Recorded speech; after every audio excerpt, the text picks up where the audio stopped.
Well, hello everybody. Welcome in. It's time for a stream. We're here. It's time for a show. Things are crazy out there in the world. We are going to take a little bit of time to just kind of chill at the beginning of the show. I always want to reserve that time. Lately we've been doing a lot of streams where I just we kind of inevitably end up talking about politics just because that's sort of the nature of the show. I mean, it's who I am. I can't escape it entirely. But a lot of the times lately, we're taking a much more casual view, and I still basically plan to take a pretty casual view, even as we plan to talk about politics today. But I'm in time where it's like we're not totally sure what is going to happen in the world, and in a reflection of that, I have no idea what's going to happen in my life. So, what are we talking about this week? Like, it varies dramatically, and I'm recognizing, as a creator, that I am pretty inconsistent, or I'll make a commitment to do something, and then it only lasts like a few weeks before I'm like, I can't actually do this. So, thank you for bearing with me. Those of you who are here, I'm assuming that you're like the OGs. There's only 17 people here right now. Thank you for being the real ones. You're the ones who are like, I'm going to show up no matter what. And I appreciate that. It's so easy in the world right now to feel like, uh, you know, sort of ineffectual or sort of helpless. And it does help that sense when there are like real ones out here ready to chill, ready to support you. Like, it's a thing that you need. Did I miss your talk about the protests? Nah, Trans Cat Dad, we just started like 10 minutes ago. Except that 6 minutes of that was music. So we have only just started chatting in the last couple of minutes, so you haven't missed anything. This is the part of the show where it's a little bit of free flow, and then we'll get into the politics. So even when we discuss politics, we're going to just breathe for a minute. We're going to just catch up, and we'll get into the shit in like 20 minutes or something. I don't know. I have no idea how long this show is going to be. I don't know. I don't know. We're going to try to get into as many things as we can reasonably. But anyway, what's up to the YouTube chat? You got some people hanging out over there. Turtle Bird Me, what's up? Quantum Chaos, John Bainbridge, Carba Starba, fun name, Jariel, and Sapphic Hazard, who has jumped over to the website chat. What's up, Mama Mephistopheles? Hey, Gayfesh. What's up, Kitty Tick? Trans Cat Dad, we're representing Cursed Chaos. Hell yeah. Living right now means in 50 years, we're going to have really badass stories to tell our grandkids that they will dismiss as dementia ramblings. Yeah, I am not going to have any cool stories. I don't go to any of this. Full disclosure, I went to the Renaissance Festival yesterday. I had purchased tickets for it like a couple weeks ago. It was my partner and I were celebrating his birthday. Yeah, so we just kind of were walking around the fair. I saw a person who was dressed as a mime, and they were holding like a whiteboard or a similar kind of like erasable board that said, I don't know, I can't remember what it said. It said something about like, the mime is protesting against the king or something. And I was like, okay, you're here at the Renaissance Festival because you bought your ticket already, but you're spiritually at the protest, and I appreciate that. I just wanted to have a nice time, and that part of the day was grand. And then I had a very, very terrible rest of my day that is making it difficult to appreciate how nice the morning was. But, yeah, never gonna have grandkids. Hope I'm alive in 50 years. Yeah. I mean, yeah. That's kind of, yeah, I'm like thinking, okay, in 50 years, I'll be 80. Okay. I'm hoping I'm physically active enough to be like 80 feels good, but I don't know, man. It might not be something I want to continue to do at that point, and I don't suspect I'm going to have grandkids. I adopted my younger sibling, and I feel like that has been a tremendous responsibility, and I don't know if I want to have a kid.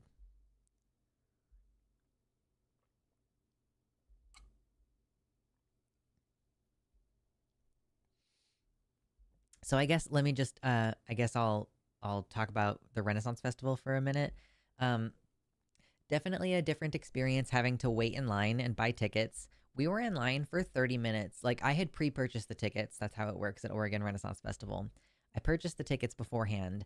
So just there's like a brief security check where they want to like glance inside your bag or your pouch. They want to know if you're bringing any alcohol in or whatever. I don't know. Um, and then just like a boop QR code scan of your phone screen. And like it took 30 minutes. There were so many people there. It was crazy. But you know, we were wearing our N95s, and I feel pretty confident most of the time wearing my N95, even indoors.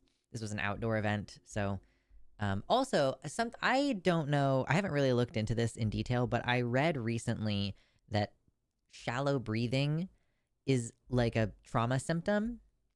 And I shallow breathe all the time. And like sometimes it's intentional because I'm like, I don't want to breathe. I feel like if I take a like a whooshing breath in, that's more likely to suck COVID particles into my mask. And I feel like if I breathe shallow, then at least my little sphere of air around my head is like, I'm not like suctioning in beyond my personal space. I don't know. But I also recently was reading that it's a trauma symptom, which kind of makes sense, I guess, if you're stuck in fight or flight mode that you breathe shallow. So I've been making a deliberate point sometimes to breathe deeply and just be like, I'm just going to take a few breaths. And it almost feels like hyperventilating. Just taking a few deep breaths sometimes makes me feel a little bit like lightheaded, which is so strange. It's hard to get your body to calm the fuck down, apparently. But breathing shallow is how I handle being in large crowds wearing my N95.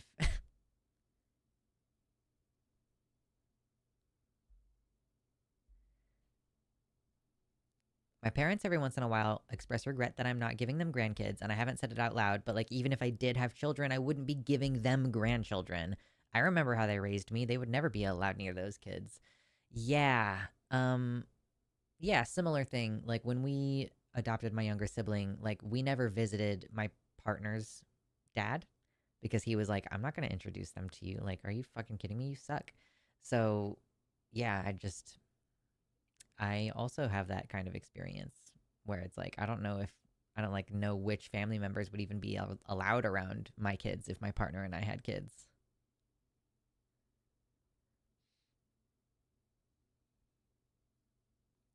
This is why being a drummer at Ren Fair is great. I just show up with a drum and someone drags me in the back gate. Yeah. At the Kansas City Renaissance Festival, we always work there.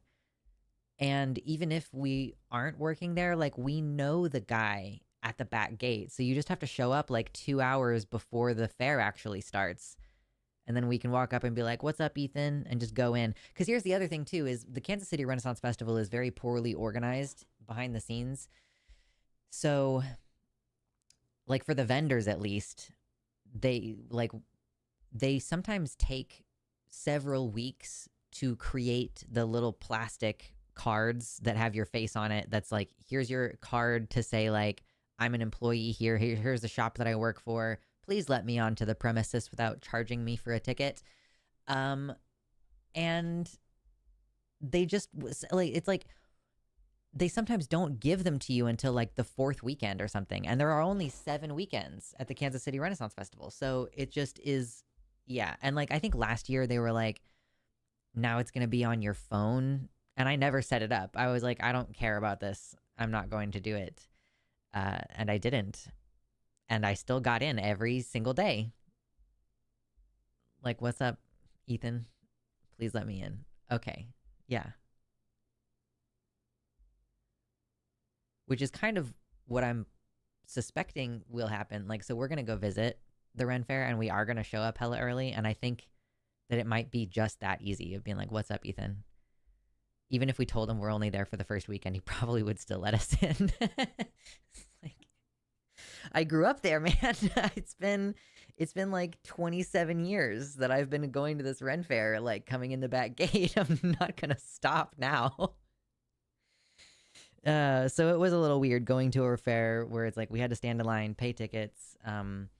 We didn't know anybody. I didn't run into anybody that I knew either. Like, I think we discussed this a few weeks ago, but I'm pretty sure that there aren't any vendors in the Kansas City area who do Oregon. Like there's fairs all over the country. I feel like for the most part, if you live in the Midwest, you stick to the ones in the Midwest. You go to Texas, you go to maybe Denver, you go up to Muskogee. You like those are occupying plenty of your time. And so I feel like there's just like a separation in the Rocky Mountains, like on the West Coast. Maybe there's like a different group of people who circulate. So anyway, I didn't know anybody. So it mostly was just what the Ren Fair experience is for most other people, where typically I'm like hanging out with my friends and I always work. So I'm always like part of my day is spoken for. I do breaks or lunches or whatever for people. So and then I can run around the rest of the time. And so for this time, it was basically just like we moved around, we looked at things, shopped a bit. I spent a little bit more money than I intended to, but like, it was for my partner's birthday, and it was like we weren't gonna go back to the Ren Fair later. So it's our one Ren Fair experience between now and when we go back to Kansas City. Okay, so here's the stuff that I got at Ye Old Renaissance Festival. I got this is, I guess, the sweetest thing to start with. I got an ocarina. My partner and I met, so we've been married, I think in a few months we will have been married for 13 years, and we will have been together for a total of 16 years. And we met because he bought an ocarina from me. And so this is a little turtle one. I was like, that's freaking cute. It's not really in tune. It doesn't play super well. I didn't try it, but obviously I was like wearing my mask, so I didn't try it there. Tried it when I got home, and it doesn't really play super great, but it's a cute little novelty. And it was only like $14. And I was like, oh, that's cute, as a little like symbol. And it adds to our ocarina collection, of which we have like 30 or something. So that was one thing that I got. Oh no. I'm knocking stuff over. Where did that one thing go? Here it is. Found it. Come on. I got a little necklace. Oh my god, please. I'm gonna have to put this on a chain. I don't really like these black cords. I got a necklace. It is a jar filled with moss and a tooth. I think it's a tooth of something. I don't know what it's a tooth of, but it was just a little $5 thing. It was like cute.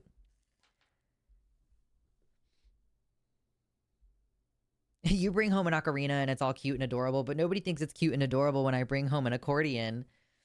They're too big. Accordions are too big, I feel pretty confident I'm at least acquainted with someone at the ORF because I've been in and around the scene for decades in the PNW. Yeah, totally. I would be open to maybe like doing Ren fairs again, like especially as like a part-time job or something. I don't know. It just feels like it would be really sad if we never have that same thing of like going to the fair and visiting our friends. I mean, obviously, yeah, like we plan to travel to Kansas City once, but like, I don't know, it just feels weird to like not work at a Ren fair, if that makes any sense.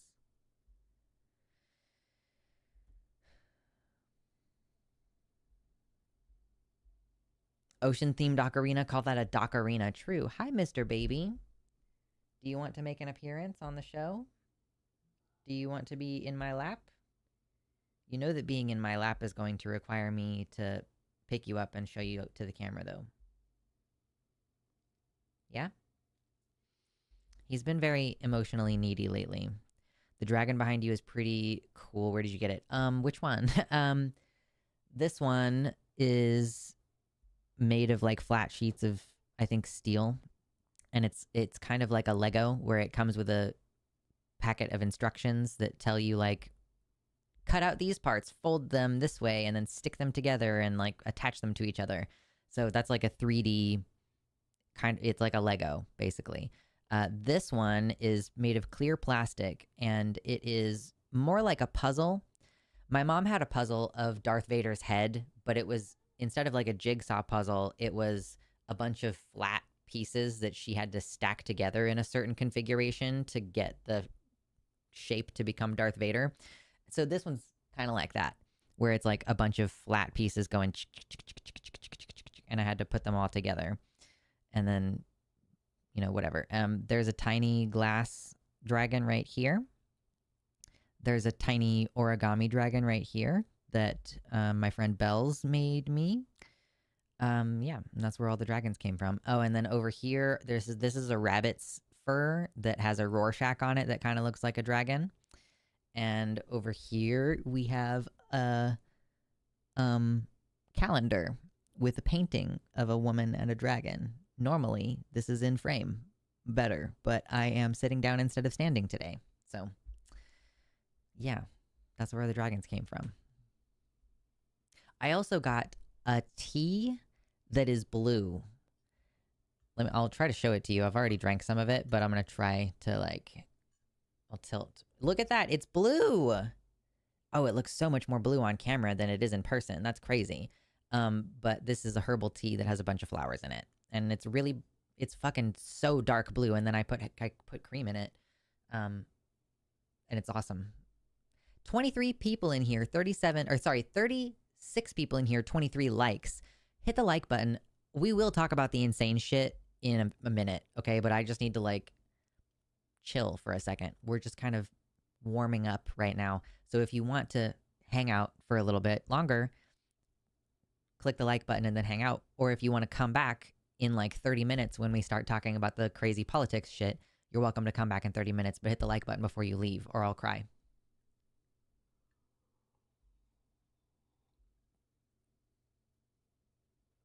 It looks like drain cleaner. Yeah.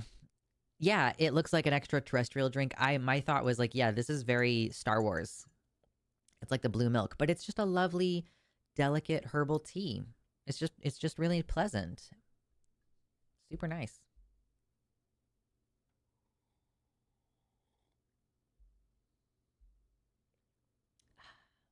It's like eating at the restaurant you work at. No, yeah, okay, mama, that's exactly what it is. Going to a Renaissance festival when I have worked at them for my entire life. It's like going to a restaurant you work at and sitting down at the table and eating there. It's so weird. But it was fun. It was a good time. What else did I get? I got a bobcat skull. This is the skull of a bobcat. The lower jaw has been glued in. And I'm planning on putting it, I think, right here. If I can. I'm going to have to take these small bottles and put them maybe up here. I don't really okay, hold on. For a second, we're going to stand up. Yes, I have a convertible desk. It's pretty sweet. You worked at a medieval fair. Yeah, dude. I have worked at Renaissance festivals. I mean, technically, I got my first, actual job at, age 11. But by job, I mean, I sat on a stool and played one of these ocarinas. It wasn't a turtle one, but it was an English pendant style ocarina. I would just sit there and play, and it would attract people to come over. And then I would be like, ooh, so these are fancy, ooh, look at these. Basically it was a little baby's first sales position. And it was awesome. But so I was gonna say, I don't know if I like having this guy up here. This is Drogon. It's another one of these flat metal things that has been turned into a 3D thing. And I don't have another good place to put him. I guess I could hang him to the wall with a nail, and then he could look like he's climbing the wall or something. I don't know. But I was I'm trying to figure out where to put the skull. Would you be able to see it if it was behind the black grate right there? Man. Yeah, the Drogon is not very visible up there. We need to do something else with him. I just don't know what that thing is. But yeah, bobcat skull. I like the idea of decorating my house this way. I'm telling my partner fully, I am the kind of person who will buy. Man, one of the things at the fair yesterday, it was so cool. It was a They had like jars that kind of looked like potion jars. I guess it would be better to describe them as like flasks instead of, I don't know. It was like, if you had something like this with a cork in it and like, so it kind of looked like a potion bottle, but they had like newts, they had like lizards, and like a couple of them were bigger and they had like snakes in formaldehyde or something. You know what I mean? Like a preserved dead specimen, a wet specimen, I think is what it's called. So cool. I would absolutely cover my house in shit like that. And we saw another shop that had, we didn't go in, but on the outside of the shop they had for sale, they were big skulls, like not deer though, probably more like cow skulls, I think. um and they had been dremeled, Dremel tool, like carved into beautiful, like swirling designs. And I was like, that's the kind of shit I would hang in my fucking living room. Like, that's so beautiful. Yeah, just really cool. Is it the butterfly pea or something that makes your tea blue? Yeah, so this tea has, it has that, and it has elderflower and blue lotus and jasmine flower and blue cornflower. So there's just like a shit ton of different blue flowers in there.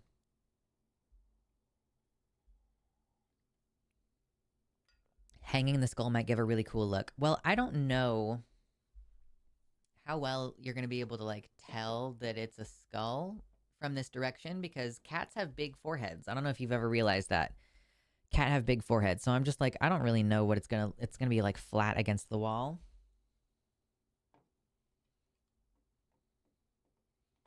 And I just don't know if that's going to look good. I almost bought a coyote skull because a coyote skull would be bigger and I could put that just hanging on the wall and I think it would look good. But I just don't know if it would be as nice as being able to see his little face.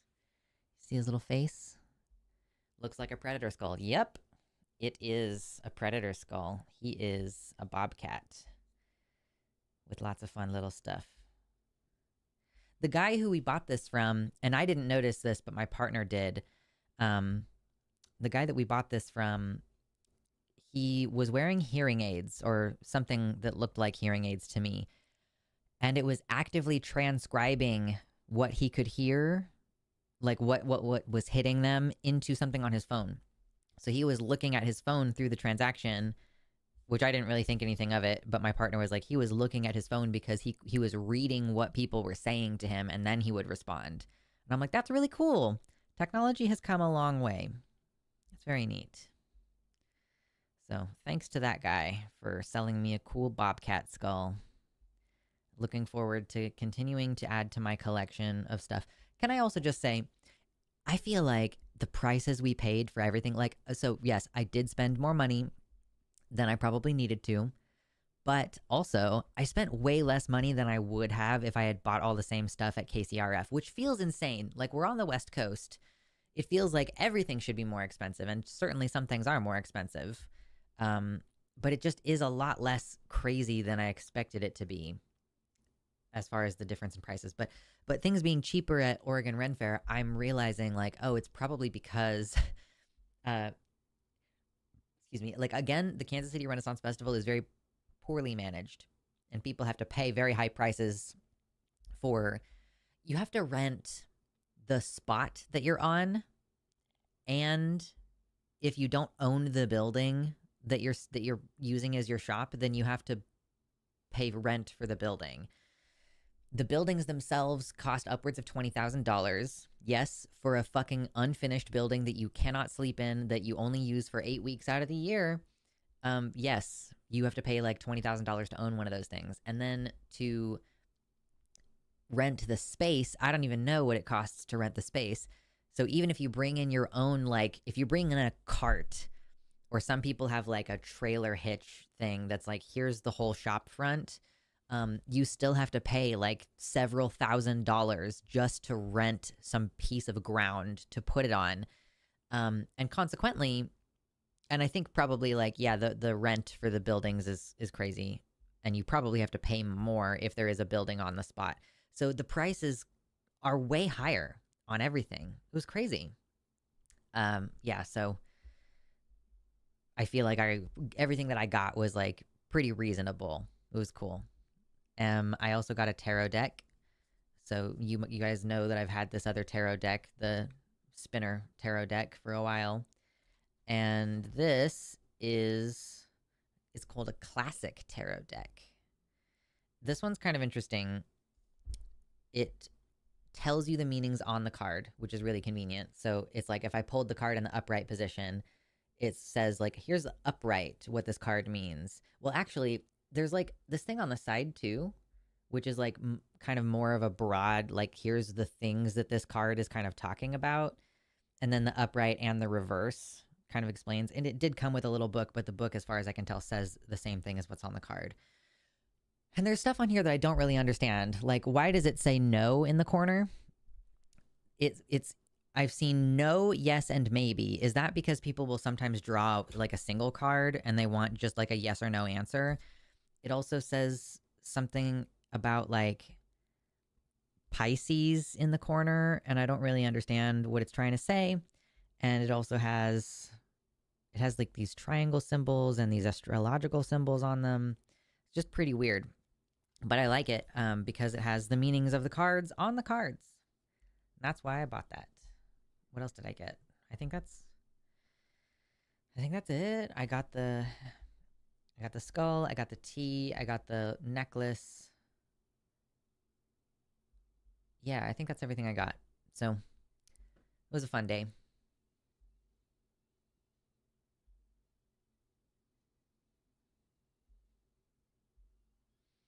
Virginia has a vast difference in prices depending on what part of the state you're in.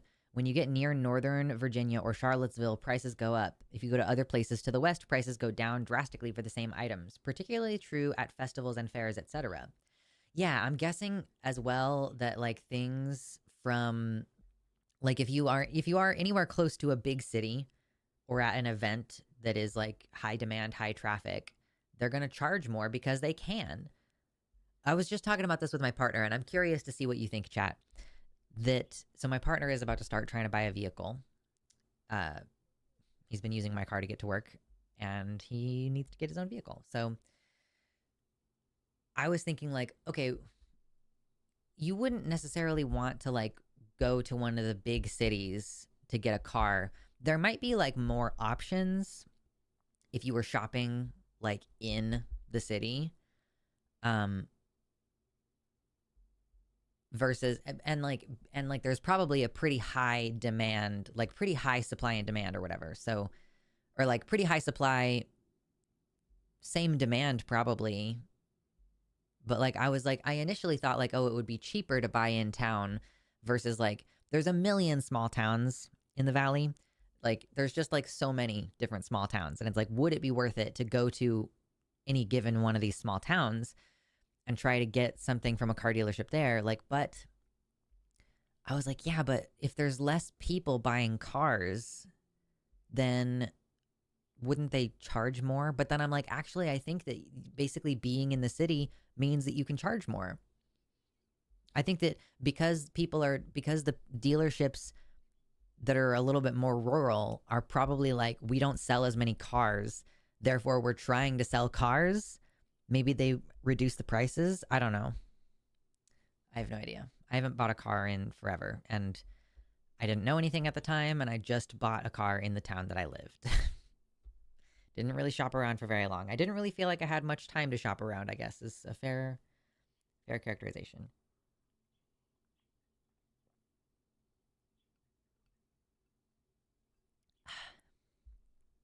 Oh, there's free tarot courses online. That's fun. I like that. I've pulled the death card enough times to know what that one means. I love the death card. Ooh, I didn't look for it in this deck. Oh, I don't know if I'm going to find it in a relatively quick fashion, because I did shuffle these and start using them already. Oh, wait. Oh, I found it very soon. I love this card. Death in this one is... it's cool looking. You've got like a skeleton rider on a horse, and there's like a priest on the ground, and like a dead guy, and like a dead king, I think, and like a wife and kid. Anyway, that's fun. I gotta shuffle those up again later.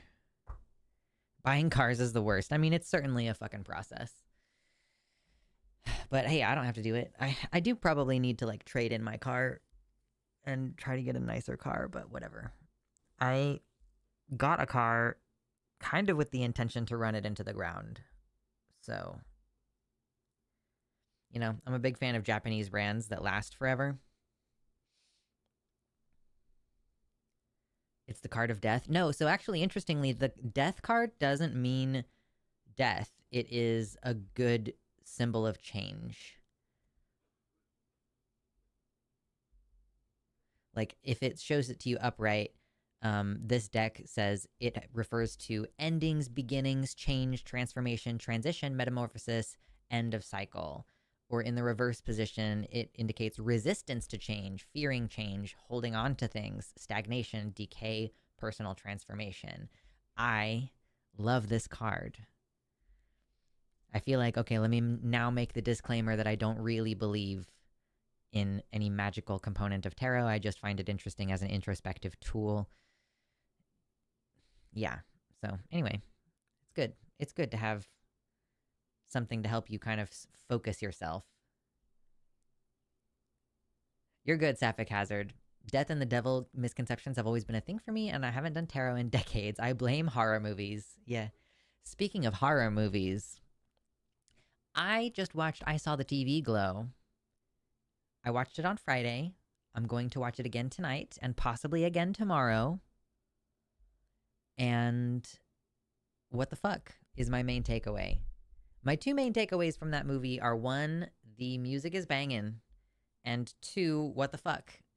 Like, I understand it as an allegory. I just was, the whole time I was watching it, did you need aftercare? I was okay afterward. I think because, now I don't want to get in too much detail here because I do need to, first of all, I need to rewatch it, and then also I'm going to record like a proper review this week. So I don't want to blow that entire load now, but I was having a difficult time kind of understanding what was happening in the movie, in that sense of like, what is happening that is real versus like what events are probably just happening inside people's minds. But I think that that's the point of the movie, is like a feeling of unreality. So feeling that way is probably what was intended. So I'm cool with that. It does technically end in a message of hope, kind of, sort of. I did not interpret it as having an ending that was in any remote fashion any kind of hopeful at all. I respect your interpretation. That's totally fine. But also, the movie is clearly more of an expression of trans feminine angst, and it like is, I perceived it through that lens. And also, I came out when I was a teenager, so I think that perhaps part of the difference for me was that I didn't spend a very long time dealing with the existential angst of not knowing what was going on or trying to repress it or whatever. And so I maybe just didn't have as much of like a strong negative emotional reaction for that reason. Although I know a lot of my friends were like, I cried so hard watching that movie. It was so visceral, and like I am looking forward to watching it again and being able to really like critically examine. It takes me several watch throughs most of the time to like fully absorb something, and to, I have this like a slow delayed processing. Is this considered like an autism thing? Delayed processing, where like sometimes I don't even understand how upset I am about something until way later, or like I like feel initially upset about something, but I can't articulate why until much later, or I can't even identify what the feeling is until later, you know? Like sometimes something will happen and I'll have this initial kind of confusion confused feeling. And then later I'm like, oh, I'm going to cry really hard now because what happened was whatever. Like I was humiliated by that, or I feel less than because of what happened. Like that situation made me feel bad about myself in a way that I don't normally feel bad about myself. Um, so yeah, it's just kind of weird. Like, and I think that this is why I watch movies multiple times, because it takes me that time to like process it. I think delayed processing for me is CPTSD because I had to stuff down my feelings for my safety every day as a kid. You know, I could, that could also be me. I was diagnosed with PTSD, and I don't think it's completely gone, but my symptoms are reduced around certain areas. But yeah, I think that I'm kind of like stuck in that fight or flight mode, which is characteristic of trauma. So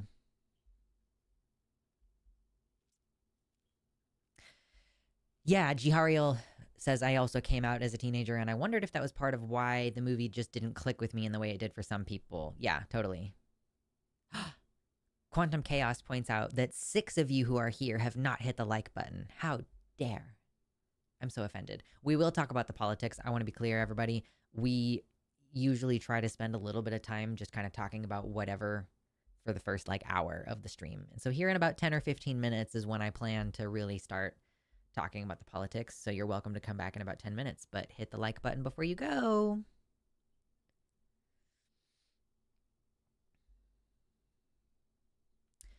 Sapphic Hazard says, I saw the TV glow very much spoke to me directly of the feeling of knowing that I'm trans, but not having the language to describe it when I was young. Yeah, it's going to be really interesting to... I want to, like, when I rewatch it, I want to look for things like which scenes had the pink glow. Because I noticed it, like, it was present in a lot of scenes, but not all of the scenes.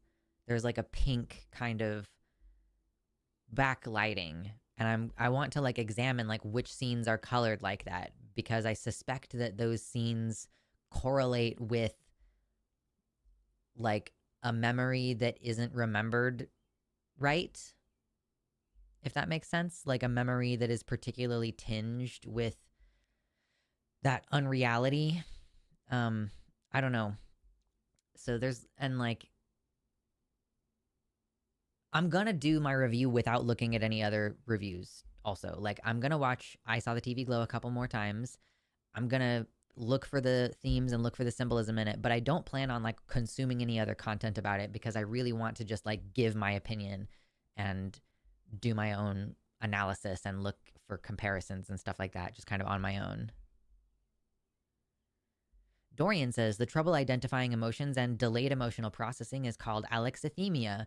And yes, it is considered somewhat common among autistic folks. I feel like I've heard of that before. Ooh, I need to drink more water.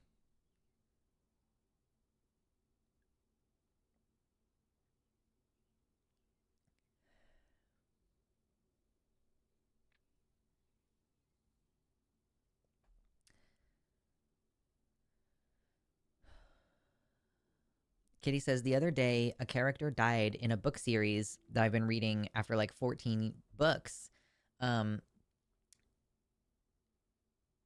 We had followed nearly his entire life across the books. I found myself having a total breakdown when he died, and realized I was actually crying for many other very hard losses I have never fully processed.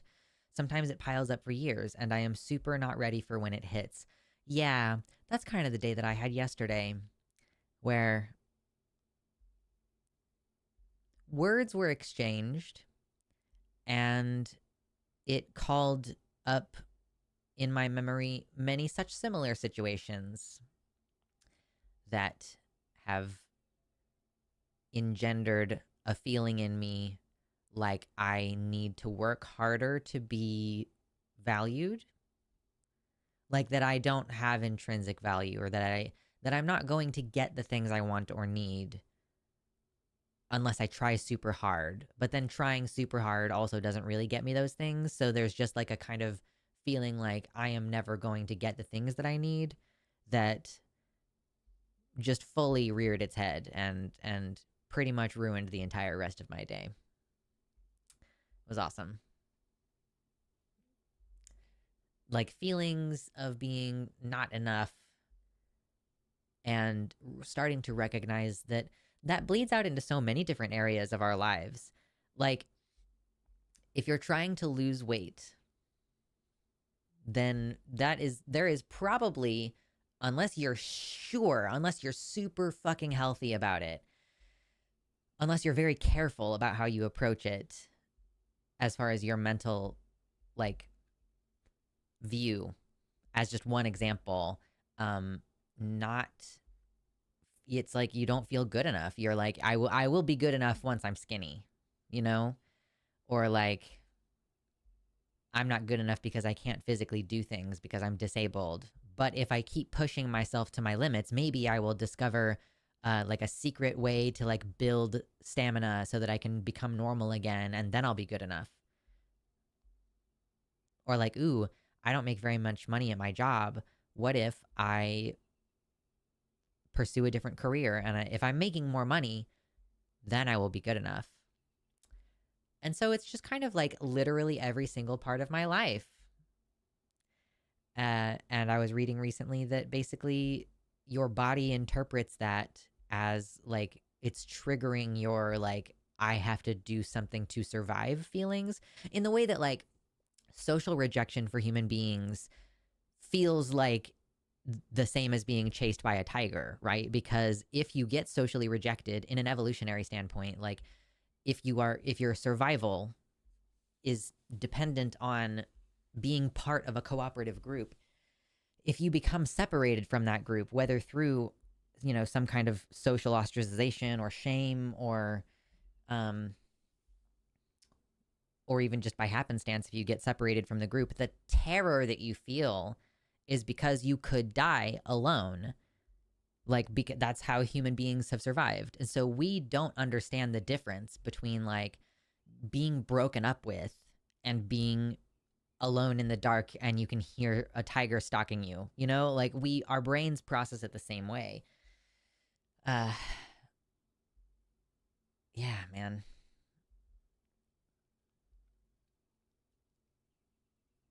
The alexithymia got a little bit better with CPT, cognitive processing therapy. I used to just dissociate and feel horrible and not understand what I was feeling or why. Yeah, I'm pretty good at identifying it just like afterwards. You know, sometimes it just takes me a little bit of time to really like fully process something and like think through all of its implications. And then I have, of course, my DBT book, which, ooh, now that I'm thinking about it, where is it? I've decided that I need to pull out my DBT book and start practicing. Like, I, ooh, I need to start doing like one skill every day, or like, yeah, more actively trying to use my skills so that they're more of a habit. I need to grab that real quick.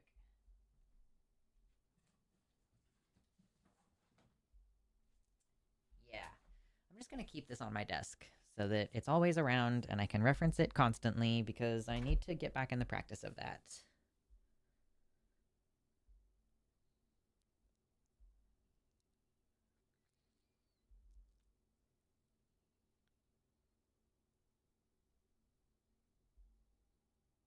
What's up, Byron? Piece of good news. Members of a local MAGA group are so frustrated with me maliciously following the group rules, they are threatening to report the page off of Facebook if I am not banned. Oh gosh, I'm surviving my emotional turmoil by living in spite. I respect that. I respect it. I don't really think I have it in me to just live through spite. I think that I am actually quite a soft, sensitive person and that being angry all the time feels terrible. But maybe I will feel different in a week. You know, you got to be open. You got to be open to the possibilities, being flexible, you know. Things might be different next week. I might decide that I'm enjoying being angry next week. Oops, just spilled tea. It's fine. It got on my carpet protector anyway.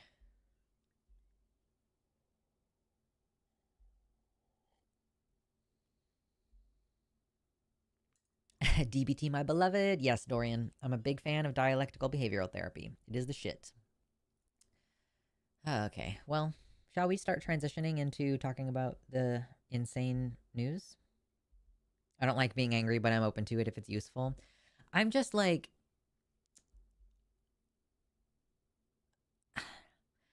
I do kind of agree with the idea that anger is like a secondary emotion, and that often we are experiencing something that, like, there is an underlying emotion, or like when you stop being angry because you can't maintain the energy of anger for very long.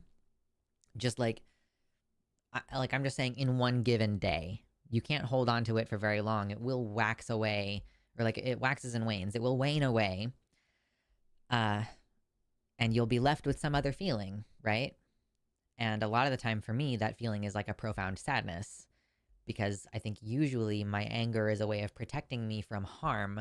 And so then it's like, when I am no longer angry, I start to acknowledge the harm, which the anger kind of is a shield protecting me from it, if that makes any sense.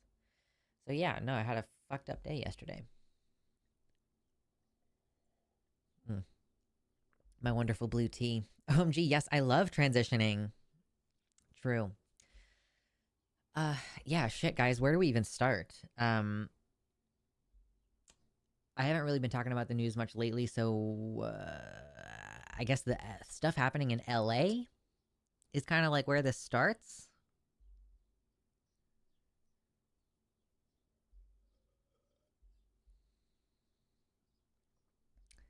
Oxpecker says anger is a battery that runs on a limited timer. So if you've got something you need to vent, or if you want to turn it into poetic material, then you cannot procrastinate that energy. Fair, yeah. Anger, you don't want to invite anger to stay, you know? Like, it is literally exhausting.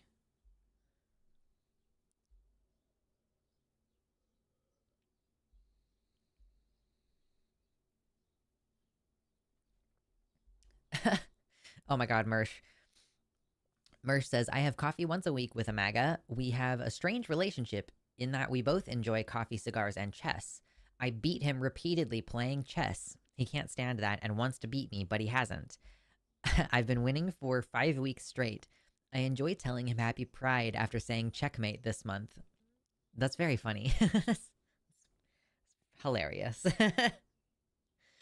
What's up, Mabs? Welcome in. Uh yeah, I guess this all kind of starts with, like, there's been escalations of ice raids. Um it seems to me, maybe this is just because the news as it has been coming out makes it seem this way, but it really seems to me like, and shit, this may also just be because of like where immigrants live. Like, do immigrants more often live in blue areas or blue states? I know that California obviously has like a large population of immigrants because of all of the farming jobs that they have out there. Oh my god, dude.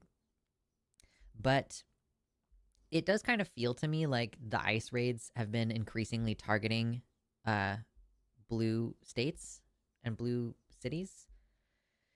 Does that does that ring true for anybody else? Because it's like, it's almost like I dare you to try to fight back against this. It's kind of like the federal government showing like, oh well, you're just the states. You can't really fight back if the federal government decides to do something. You're still under federal jurisdiction.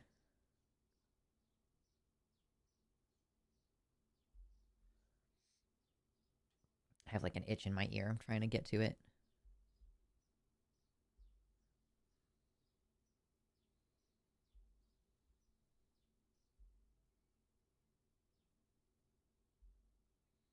Stuff happening in law.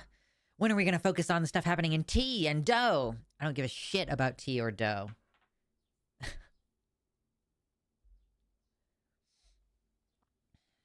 Oh, Kitty, I'm sorry to hear that. Yeah, that would be a fucking nightmare for me too. Like, too many people, too small of a house, can't find any of my own belongings.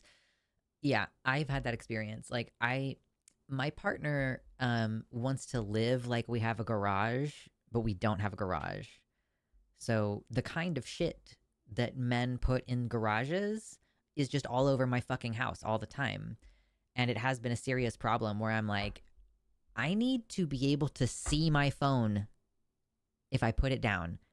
But if there are too many objects everywhere, I can't see my phone. And I'll freak out. Like I genuinely, I can't deal with it. Um, and I own relatively not very much stuff because I get rid of my stuff. I'm like, I can't deal with all this shit. Like, I need to clean off my desk. I need to, like, I have boxes of knickknacks, and I'm like, I don't even know if I'm going to bother to unpack any of that stuff until I have, like, a bigger bookcase or something where I can start putting my curios and knickknacks. Because right now, like, I don't want a bunch of shit just out on tables. I can't fucking deal with it. So, yeah. Completely understand the difficulty there.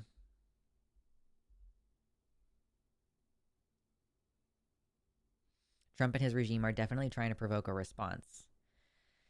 I mean, is it that they're trying to provoke a response? Like, I don't really know if there is much logic here beyond just like, we are going to exert authoritarian control, and I think what they want is for people to comply. Like, I think that they want people to just like stop protesting by like scaring them and beating them up and like arresting people for no reason.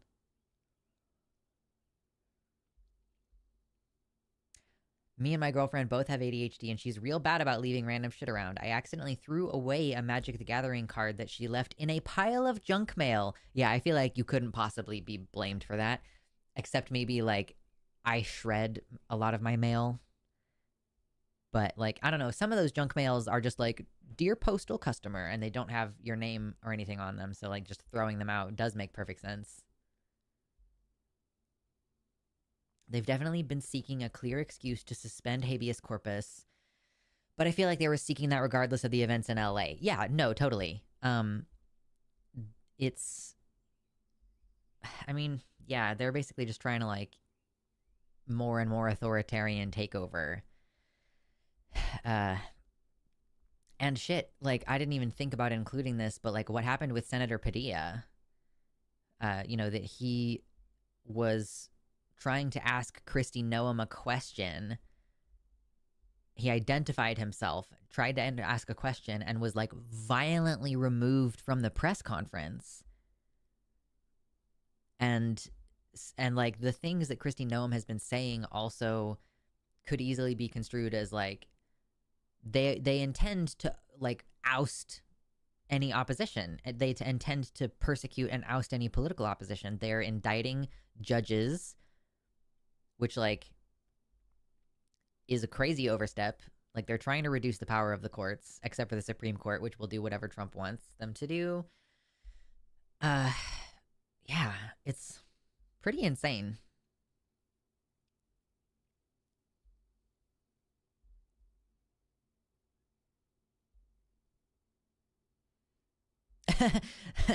Kitty says, that sounds like my wife. I have to go through every single pile of paper before I throw any of it away. I once saved a birth certificate that way. Oof. Youch.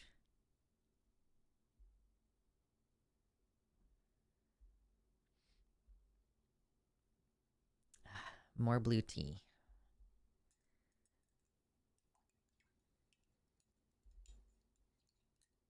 It's interesting that even insofar as I've been trying not to pay attention to all this stuff, it's pervasive.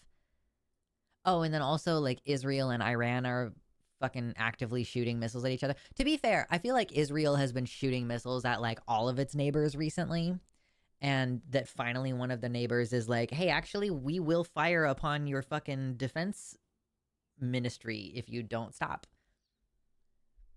And so, yeah, we're like, are we like also on the precipice of World War III because Netanyahu will not fucking chill out?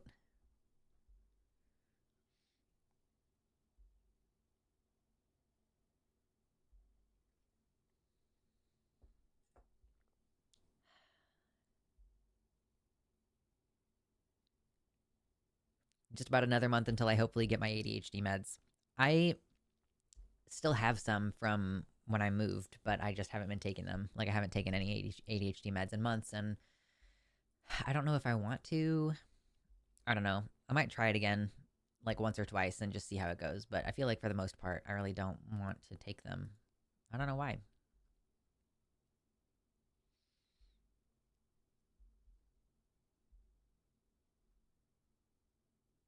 I did see someone, was it Viren, posted in the stream recommendations channel about, on the Discord, about, yeah, Kilmar Abrigo Garcia has been returned to the US. And they've formally brought charges upon him of about transporting people in the country illegally. But he's back in America, which is good. You know, not in an El Salvadorian slave camp. Always good. He was charged in April. He was charged with this crime, like the investigation or the whatever, the beginning of the case against him was begun in April when he was in El Salvador. And it was about some event that happened like 8 years ago where he was driving in a car with like 8 other people, or driving in a vehicle. I don't know what the vehicle was. Driving in a vehicle with 8 other people. They were pulled over for some reason, and they told the officers like, "Oh, we're just construction workers on the way to work." They didn't even get a ticket. And because of this, they're charging him with like conspiracy to illegally traffic people into the country. But he's the only one being charged. Like, how can you be charged with conspiracy if you're the only person being charged? Who are you conspiring with? Oh, yeah, of course, the charges are BS. If they had evidence he was involved in human trafficking, they would have presented it before deporting him. Yeah, no fucking kidding. ADHD meds give me TMJ and headaches. I wish I could tolerate the side effects. Even the non-stimulant meds are contraindicated for me. Oof. I am sorry to hear that. Isn't there like a time frame to charge someone? Some laws have statutes of limitation, which is like, yeah, if it has been a certain number of years after the crime, you can't charge someone with it.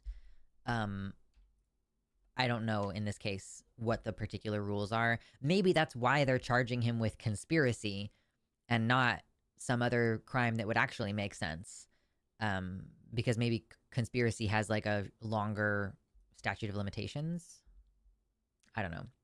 Pink Closet, I don't think you're in the US, so like I'm just trying to give context for how law works in the United States. Like, it's actually something that people campaign for example, with child sexual assault, that like, okay, if a priest inappropriately touches someone who's like 8 years old and they don't come out about it until they're 38 years old,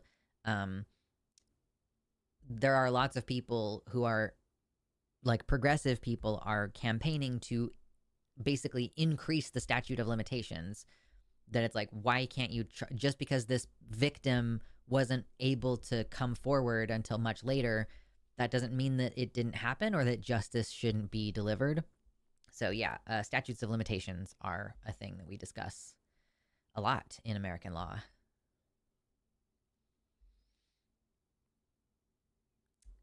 Congrats on getting back on the meds, Mabs. I hope that the Wellbutrin works for you. I was on Wellbutrin for like 3 years. I don't really feel like it helped a lot. I don't know.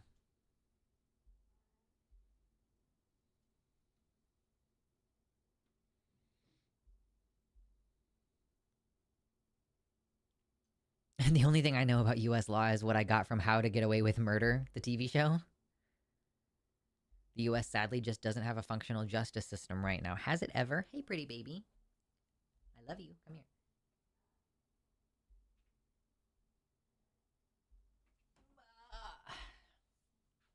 He was like, no, don't pick me up. And I was like, too bad. You're a good boy. I like you.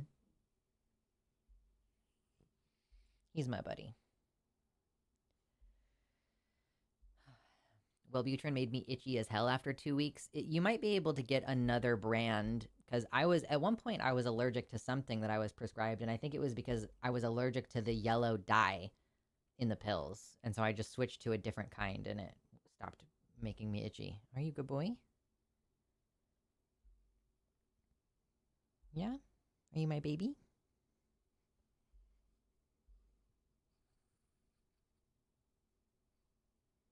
I mean, when we're talking about the US justice system, we're talking about a system in which an Asian man sued to be considered white so that he could like vote or something because he argued that he was like, well, I own land and I all these things that usually are conditional acceptance into whiteness. So why don't you consider me white and let me vote or whatever? I can't remember what it was that he was trying to do.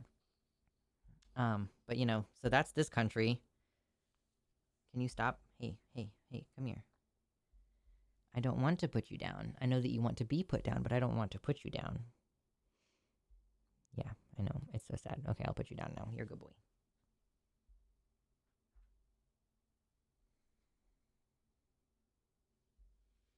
He's gonna keep standing there. He still wants my attention.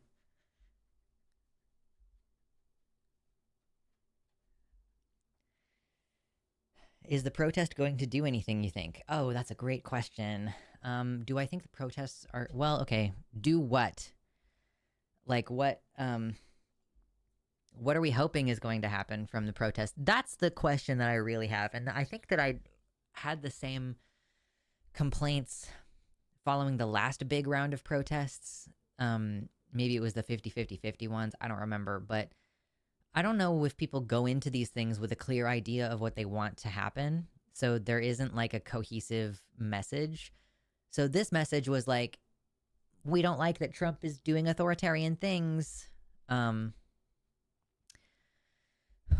Do they think that those protests are going to stop people from doing those things? Like, are they going to stop Trump from doing those things? No. But what I do think it serves the purpose of is communities identifying like that there are a lot of people who have their back, and it's for individuals to feel like they're not alone in their feelings of being frustrated and like feeling helpless and powerless and stuff. Like, what are the specific demands? I don't think there are any specific demands.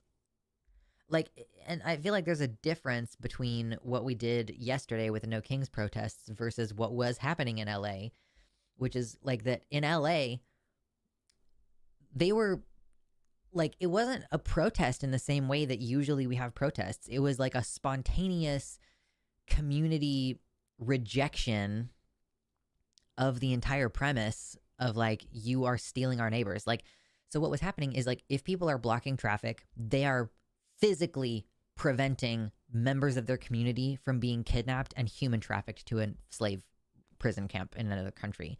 Like, so yeah, all of what was happening in LA, I'm like, yeah, there's a direct end result. Maybe you only put off this kidnapping for one day, but you did successfully prevent kidnappings of individuals in your communities. And I mean, immigrants are so integrated into society in the places where they live, and especially in places like LA, that it's like, yeah, no, this is the guy who's been making my sandwich for the last 20 years. Or like, this is the woman who watches my kids. Like, like we care about these people. They're part of our lives. We see them every day. We're not going to just like let you steal them. Has anybody ever seen the movie A Day Without a Mexican? Like, I don't think this is the point that it's trying to make necessarily, but it's like, if every Mexican just disappeared, I think it was even just in the state of California, the premise of that movie, like that society would fall apart. Basically, like you would be lacking so many essential workers that society would not be able to function.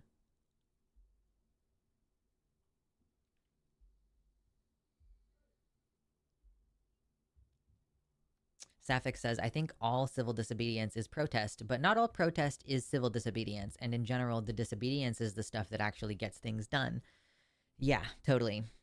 I do think it's good that we had a large, coordinated protest across the country that was largely peaceful, except that there was a gunman in Salt Lake, if I recall.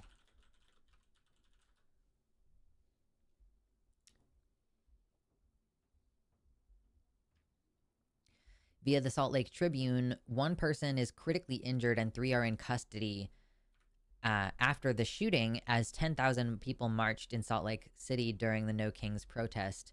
One person has life-threatening injuries and was taken to hospital. The motive for the shooting and the events that led up to it remain under investigation. Preliminarily, the department believes the shooting involved 4 people, including the critically injured victim. Interesting. So, yeah, we don't really know what happened there. We do know that in like the night before all these protests, and I don't know if this was intentional. Yeah, that's what I'm hitting on next, Safik. I don't know if this was done in any kind of like with the consideration of these protests in mind, or if this was just the random night that this guy like lost his shit. But there was a dude who shot and killed the Speaker of the House of the state House of Representatives in Minnesota, and also shot another Democratic lawmaker. And I'm gonna have to look this up because I can't remember what the current state of affairs is. I think that the speaker and her husband died, I believe, and I think that the other guy and his wife are in critical condition, or maybe that his wife died. I can't remember. Let me look this shit up.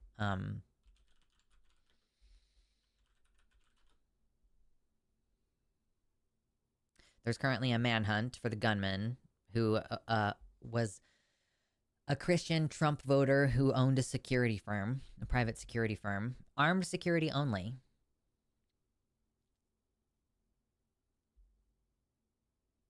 Mersch says the violence that the police, military, Trump, and the political right are using now in response to the left is souring public opinion of the Trump regime worldwide.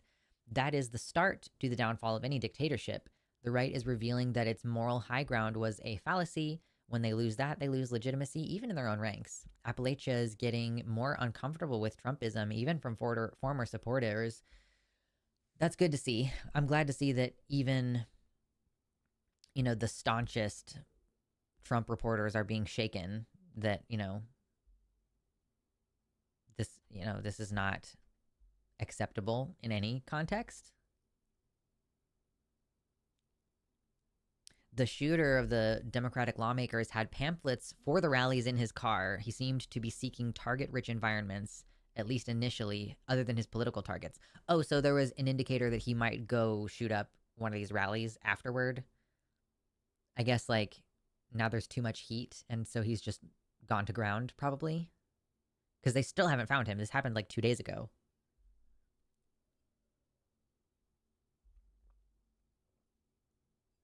The Marines stationed in LA, let alone the National Guard, have privately expressed discontent with their deployment. Their morale is low. I was also reading that the I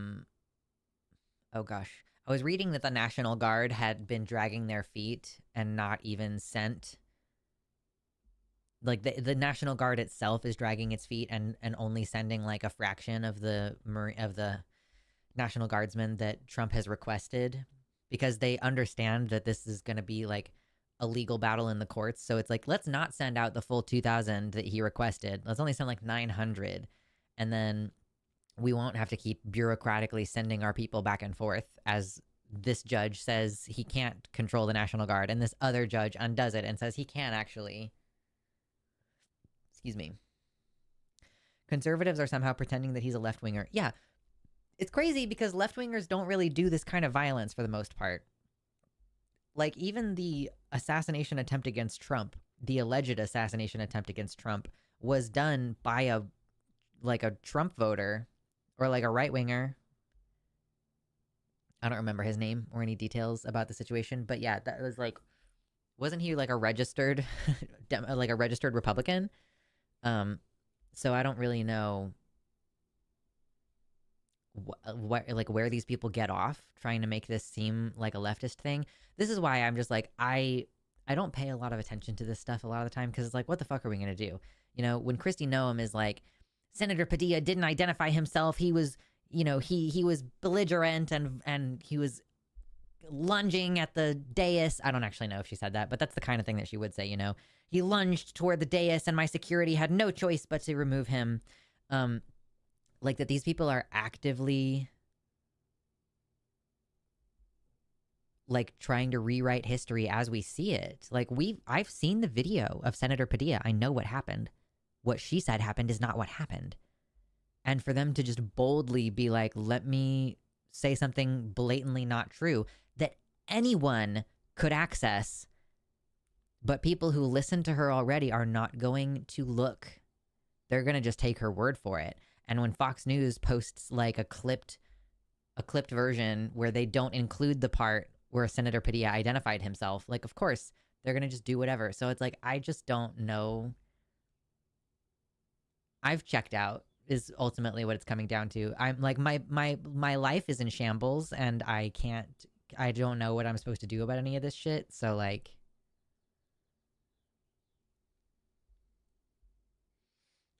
the corporate press is willing to roll over for any of their lies, as far as I can tell. Yeah. All I'll say about Trump's assassination attempt is that ear cartilage doesn't heal like that. Yeah. It's all pretty crazy. It's all pretty wild. I'm just waiting for my superpowers to arrive in the mail, right? How is misinformation and fake news allowed? Yeah, that's a great question. It's really interesting, and we've talked about this before, how like lying lying as a politician is not illegal. It's not even grounds for impeachment, I don't think. Like just straight up misrepresenting your position to constituents is not, it's not illegal. And I feel like it should be. Or I feel like at the very minimum, you should immediately lose your job if we can substantiate objectively, and that there should be no possibility for you to be considered for public office in any other capacity either. Like, you know, there's all these confirmations that Trump is putting forward, and then like the Republicans are unanimously voting all them through, and even the Democrats are sometimes voting to confirm these positions. And it's like, it's fucking RFK Jr. And you're like, what are you doing? Like, this person doesn't believe in germ theory and like swam in a shit creek and like with his grandchildren. And yeah, I like feel like there should be much harsher, and for the media as well. Like, if you knowingly publish false information, like why do you still get to have like a multinational, like a multi-million-dollar media conglomerate? Like, why are there not harsher punishments for misleading the public? I really think that in a healthy democracy, there would be more rules around these things, because a healthy democracy requires its people to be educated and knowledgeable. And we don't have that. Like, we have a system that is actively trying to suppress people's access to information and their ability to critically process it. So yeah, I mean, we don't have a healthy democracy. Not what we have. He believes in miasma theory. Does he actually? Like, did he? I keep seeing people talking about miasma theory, and I don't know.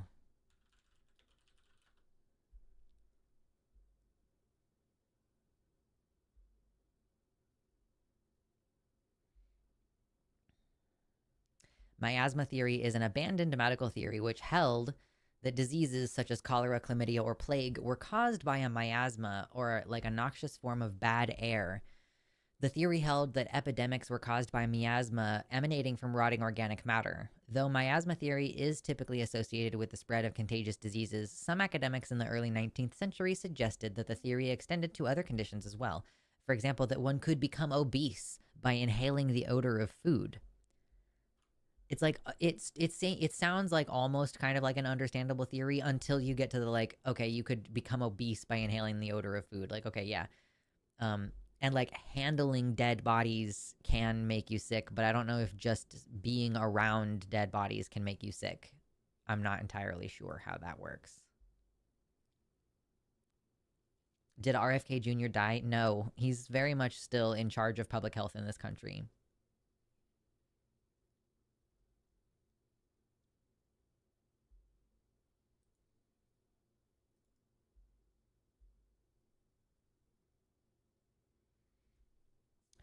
The gunman in Minnesota had his security firm, according to Eric, they worked for oil firms, Nestle, that type of stuff in Africa. This wasn't like normal armed security, but basically corporate mercenaries, FYI. Jesus Christ. Here we have NPR. Oh, this is basically saying ancient miasma theory may help explain Health Secretary Robert F. Kennedy's vaccine moves. So I don't think that he has explicitly said, but that this is something that matches up with his behavior. The idea is that bad air caused illness. This was later championed by Florence Nightingale. It did lead to some things that actually did help fight diseases, like cleaning up sewage. Like the idea that you could smell sewage and get sick from just smelling it caused the cleanup of sewage, which did reduce disease. But again, I think it's because there was no longer shit being flung everywhere. Oh, there's a quote from his book in here. Hold up. Let me try to find it. In a book that Kennedy published about 4 years ago called The Real Anthony Fauci, Bill Gates, Big Pharma, and the Global War on Democracy and Public Health, the now health secretary harkens back to the miasma theory. He wrote, miasma theory emphasizes preventing disease by fortifying the immune system through nutrition and reducing exposures to environmental toxins and stresses.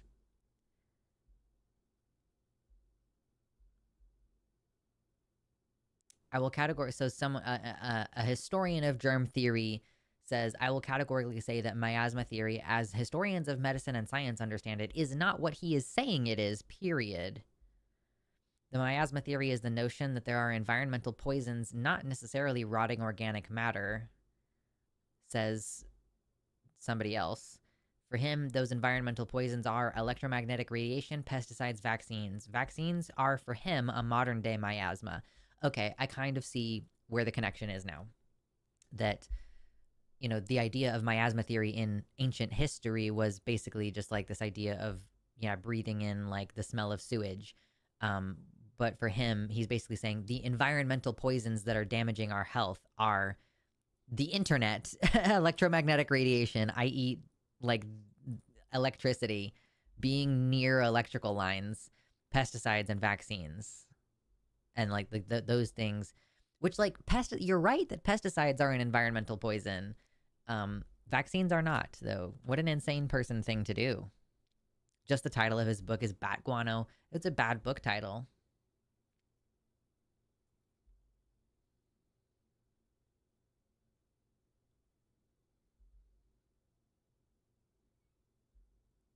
Eric says, public health was my last career, and my God, RFK is like my personal worst nightmare turned into some kind of Doctor Who villain in a human skin suit. Yeah, it's pretty egregious. And like the idea that I'm not even going to have the option to get a COVID booster this year. Like, not only do they now cost a shit ton of money, like now it's $200 and your insurance may or may not even cover it. And oh, also, I haven't had insurance in fucking years. So yeah, it becomes this situation that's like, I don't know what's going to happen to this country. Like what is going to happen if we continue to, I mean, mass death is what is happening and going to continue to happen. And more people are becoming disabled by COVID, and then disabled people are having their benefits cut, and they just want people to die. Like for some reason, and I don't really understand it, for some reason death is the desired outcome of this regime's, like that seems to be the desired outcome, is lots and lots of people dying. And I don't know why you would want that from an economic standpoint. I guess that you only want that from an authoritarian standpoint, right? Like you want people who you don't like to just be dead, and then you can create the world in your own image, basically.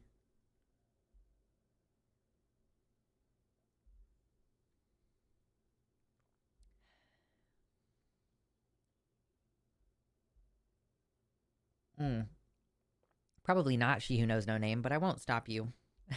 Like, I probably don't want to hear your terrifying idea, but, you know, we're having an open discussion, so sure.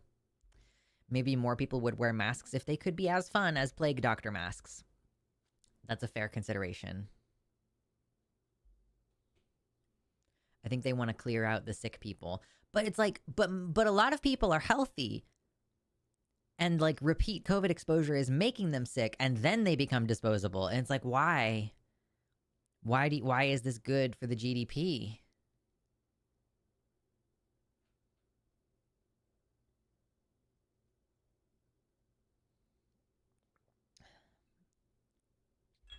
Sapphic says they think they've reached the point where AI can reliably replace a person. We haven't, but I digress. So they want all the wealth they would be paying poor people to go into their bank accounts instead, and less poor people is the easiest way to do that. Sure. I guess we are kind of in a point in history where literally anyone who is even in the upper middle class or lower is basically considered a poor person, and they might as well be dead, according to these rich people. Like,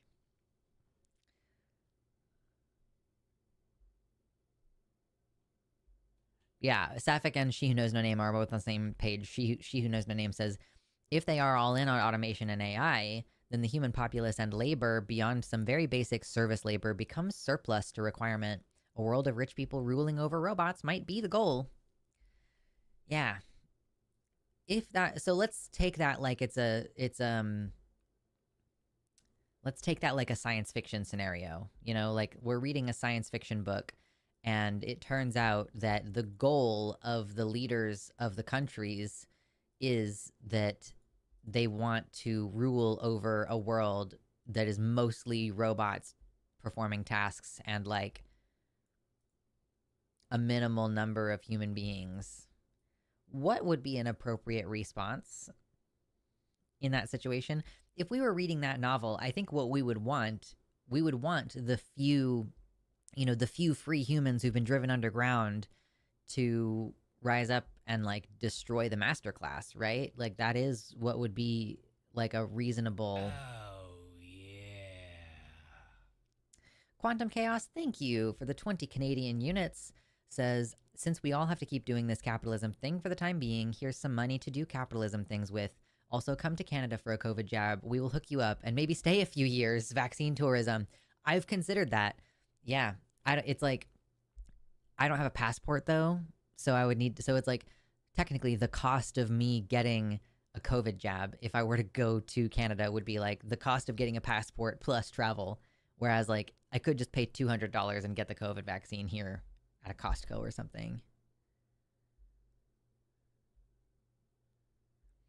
I don't know how America is going to survive 4 years of this. Me fucking neither. But I also don't necessarily think it would be a bad thing if this breakdown of social norms caused us to have to reevaluate how our government is organized on a fundamental level.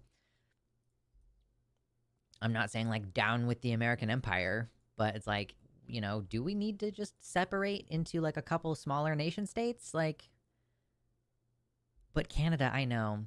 I will also say, okay, thank you very much for the Canadian $20. 1664 is what that translates to in United States dollars. I don't actually receive donations through YouTube until next month. So I am most certainly going to run out of money for groceries this week because I tried to pay down my credit card and I ended up paying more on my credit card than I was expecting to need that money for other things, or I wasn't expecting to need that money for other things. So donations directly through the website are the ideal way to get me money because I will get that like tomorrow. Yeah. I imagine that everybody is kind of going through it right now because donations have been down and that's fine. Like I get it, but it is a little bit scary for me as I don't want to like have to ask my partner for money, and I would like to be able to pay off my credit cards that I had to use to pay my taxes. Yeah. So you really should have a passport. Yeah, no, I fucking know that. Like I'm aware. I just like this is what I mean is like I usually don't have $150. Have you thought of doing merch? I do have merch. Yes, I do. There's a link in the description on the YouTube page. And also if you're on the website, there's some links up at the top here. There should be a button for merch if you're interested. If you have any additional suggestions for merch, I'm open to putting more stuff up there. But yeah, I've got the full gamut. I have sweatpants, I have sweatshirts, I have t-shirts, I have hats, I have stickers, I have all kinds of shit. So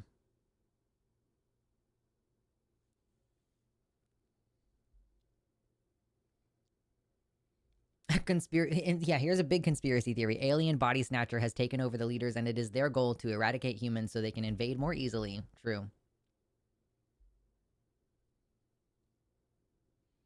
cost you $150 for a passport? Yeah.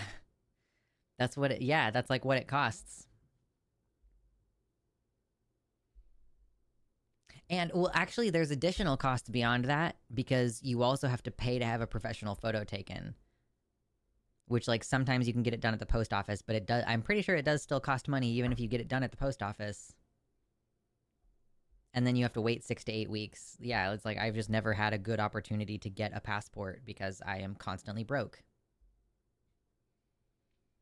It costs like 75 pounds, but that is still less than 100. Yeah, no kidding. Yeah.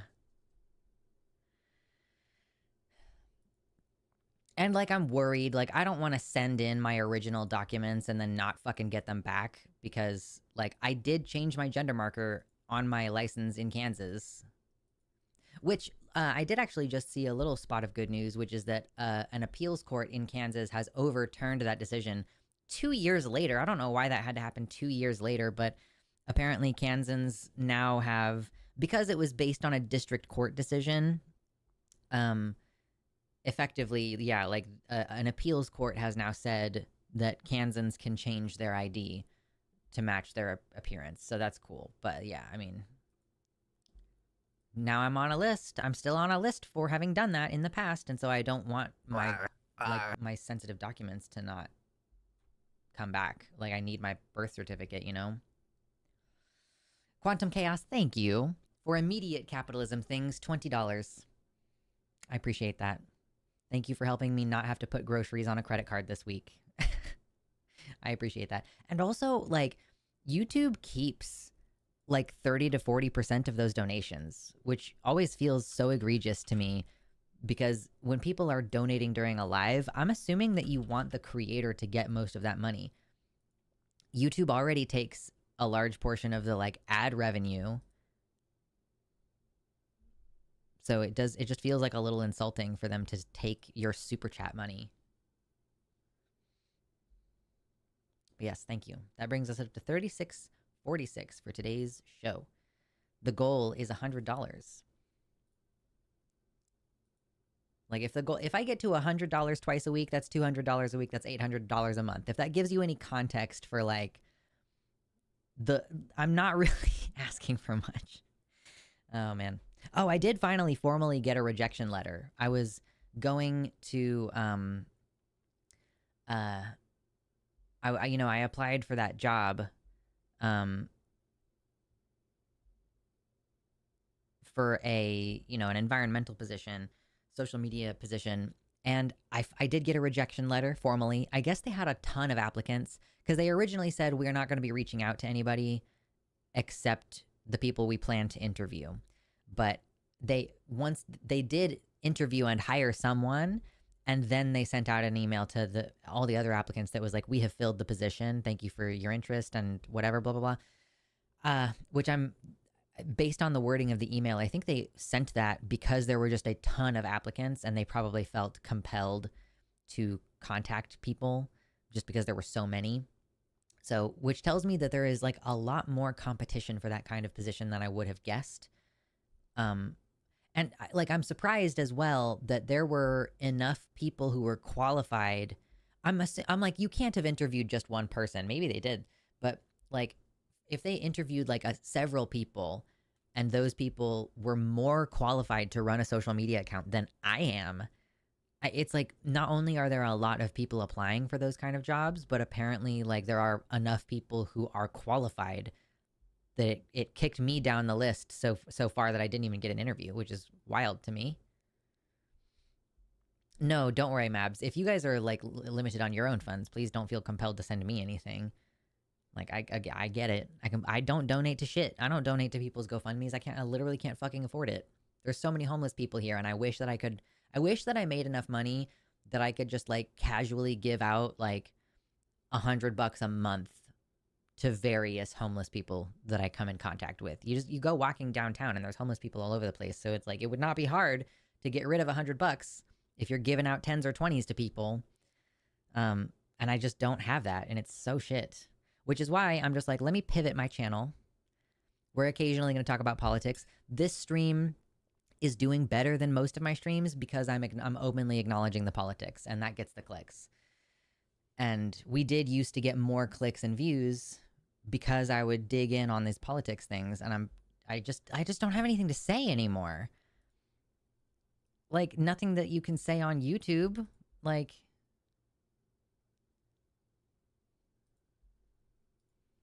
what do you say about them, like, inventing crimes that Abrigo Garcia allegedly did? Or like the fact that there was like a shooting at a Chiefs parade last year, you know? Yeah. So, okay, I do need to take a little quick break. I have drank too much tea and now I need to go to the bathroom. So, I'm just going to go real quick. I'll be back momentarily. I'm going to refill my water, just take a little midstream break. I'll leave you with some music. We'll play music while I'm gone. And then when I get back, we'll keep talking about shit. We'll keep talking about shenanigans. Why don't you do debate stuff like what Joven is doing? I do debate stuff on the Transatlantic Collins show. I just don't think I would enjoy it as a stream thing. And also, like, I don't have a lot of notoriety as an individual. People don't really seem to care to come argue with me. We occasionally get trolls in the chat, but for the most part, I don't think I have a big enough platform to invite people to come argue with me and have that be like a successful thing. And also, I would hate my life if I had to do that all the time. It's pretty exhausting. Like, when I don't have Takis on a Thursday, I honestly feel a bit of relief. I'm like, oh my God, I can do other things today. Like, okay. So I do it on Takis, and I want to do more shows. Please, if any of you watch any of our programming on The Line where I do argue these issues, if there's any other show on The Line that you think I should go on, please tell me, and also comment on the videos that you want to see me on the other show. Yes, the troll that donated for attention a couple weeks ago. That was super weird. But yeah, like, I would love to go on Chewed Gum, which is our show from like the femme perspective about, like, walking through the world as a woman. And I would really like to be on Chewed Gum. I don't know if any of you watch any of the Sunday or Wednesday shows. Like, I don't think that I'm suited for Skep Talk, because Skep Talk is like when experts come on, and I'm not really an expert in anything because I didn't go to college. So I don't really think that I belong on Skep Talk. And then, yeah, Tuesday is Chewed Gum. Sunday shows and Wednesday shows. Like, I probably would make more money if I did one of those shows a couple times a month. So tell Matt Dillahunty that you want me on one of his shows, and then maybe, like, there'll just be once or twice a month where I don't stream on my normal stream night and I go on one of those shows instead. I don't really know. Okay, Pink, before I go to the bathroom, tell me what the Sunday show and the Wednesday show, like, what is the point of those? Is that something that I could contribute to? Because I never watch them because I'm always doing my own stream. Chewed Gum is great, and with Promise out for the summer, they're rotating co-host with Alyssa. Yeah, and like, I've told Arden that I would like to be on Chewed Gum, and she writes our schedule, but she hasn't put me on that show yet. So I don't know. I might more aggressively be like, hey, I really would like to be on one of the other shows occasionally, because they just get the word out so much further. Mostly God stuff. Okay, I could do Mostly God stuff. I would be able to handle that. I have argued with Christians a few times in my life, as a matter of fact. I think they did trans stuff on Saturday. Well, they usually don't have a show on Saturday. Sometimes they do shows on Friday. Anyway, yeah, I do need to go pee. I'm gonna go do that. I'll be back in a minute.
Okay. That was Shrooms by Jazz Dog. Somebody said they liked that song. There you go. What if you do debate? Or no, hold on. Instead of debate, do advice? Oh, I mean, yeah, I mean, I guess I could do... Again, I think it's just a matter of, like, not having the right audience for it. Like, do people really want to call in? I've done call-in streams before, and they just have never performed well. And that was back when my channel got more interaction than it does currently. Doing the hang up with Matt would probably be good. It's mostly God stuff, but he does try to tailor the episode to whoever his guest is. For example, when he has Arden on, they talk more about trans issues, or if it's Forrest or Erica, it's more creationism stuff. Okay, I might text Matt and be like, hey, do you want me to come on the hang up sometime? Because I would enjoy doing that with you. I would just need to cancel my own show and do that instead.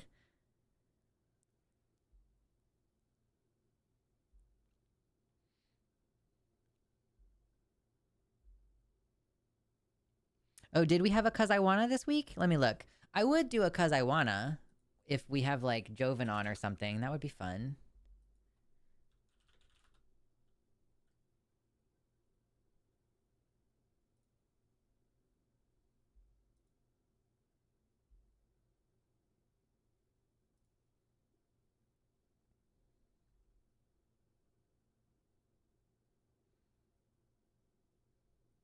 Yeah, it looks like we had a Cuz I Wanna with Forrest and Arden. Yeah, man, I'm not as in the loop about these things as you would think.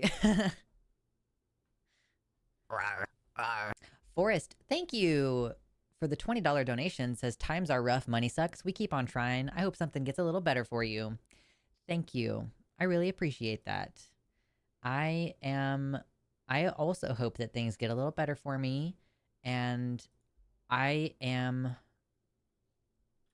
Oh, hold on, wrong math. I'm just gonna focus on, like, trying to be okay on, like, a basic level. So I'm mostly just trying to get myself out of, like, fight or flight mode. So rest assured, any money I receive will be put toward me not stressing out about money, and therefore reducing my overall PTSD symptoms.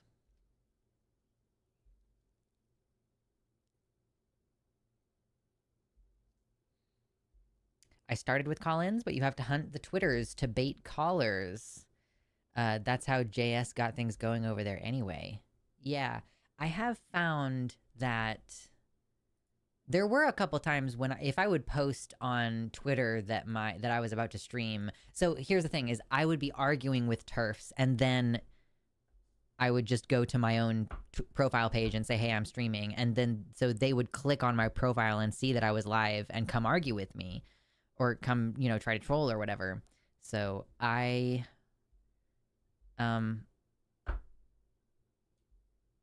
just don't use Twitter anymore, I think is probably the main problem. And I block liberally on Blue Sky. So I just don't think I'm going to get that many trolls. But yeah, it's nice too because on the line, it's at least like I have a person to tag in if I'm like, I don't even know how to deal with this question. And so the vibe is nice when you have two people who can kind of riff off of one another.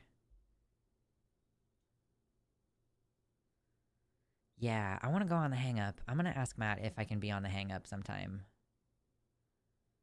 I think it would be a lot of fun. What's up, Mosh boys? They tore Ted to shreds. Oh, Quantum, do you mean like on Friday this week when Arden and Forrest did a show together? I have to miss today again. No, cry. No, it's cool. We appreciate you. You know, it's interesting how I specifically stream earlier in the day on Sundays, specifically to cater to my European fans. And here you are, one of my European... I'm pretty sure you're from the UK, right? One of my European people who's not hanging out. It's all good. Have a good day, Mosh. Good luck with what you're working on.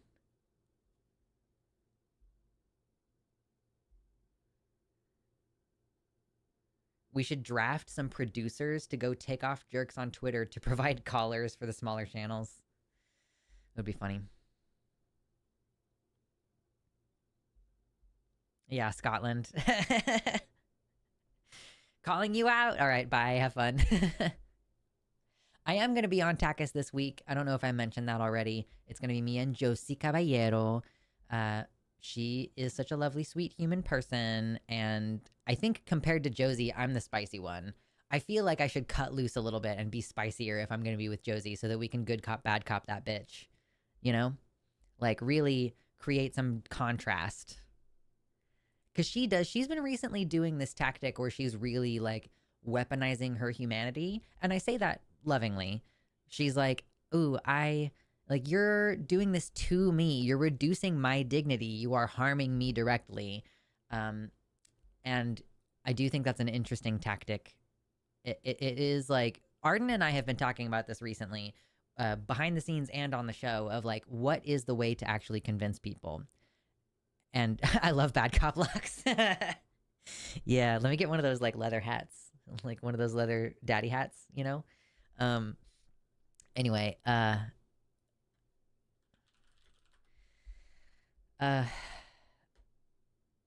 was in the middle of saying something and I don't know what it was. This is what I'm talking about. Oh no, not this. I don't want to look at this. Give me just, why are you?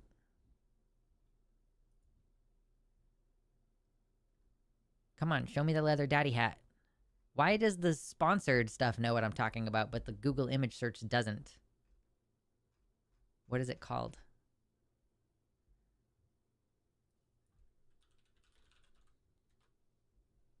Yeah, this is what I mean. The leather daddy hats. Weaponizing your humanity only works if someone acknowledges your humanity, though. Oh yeah, so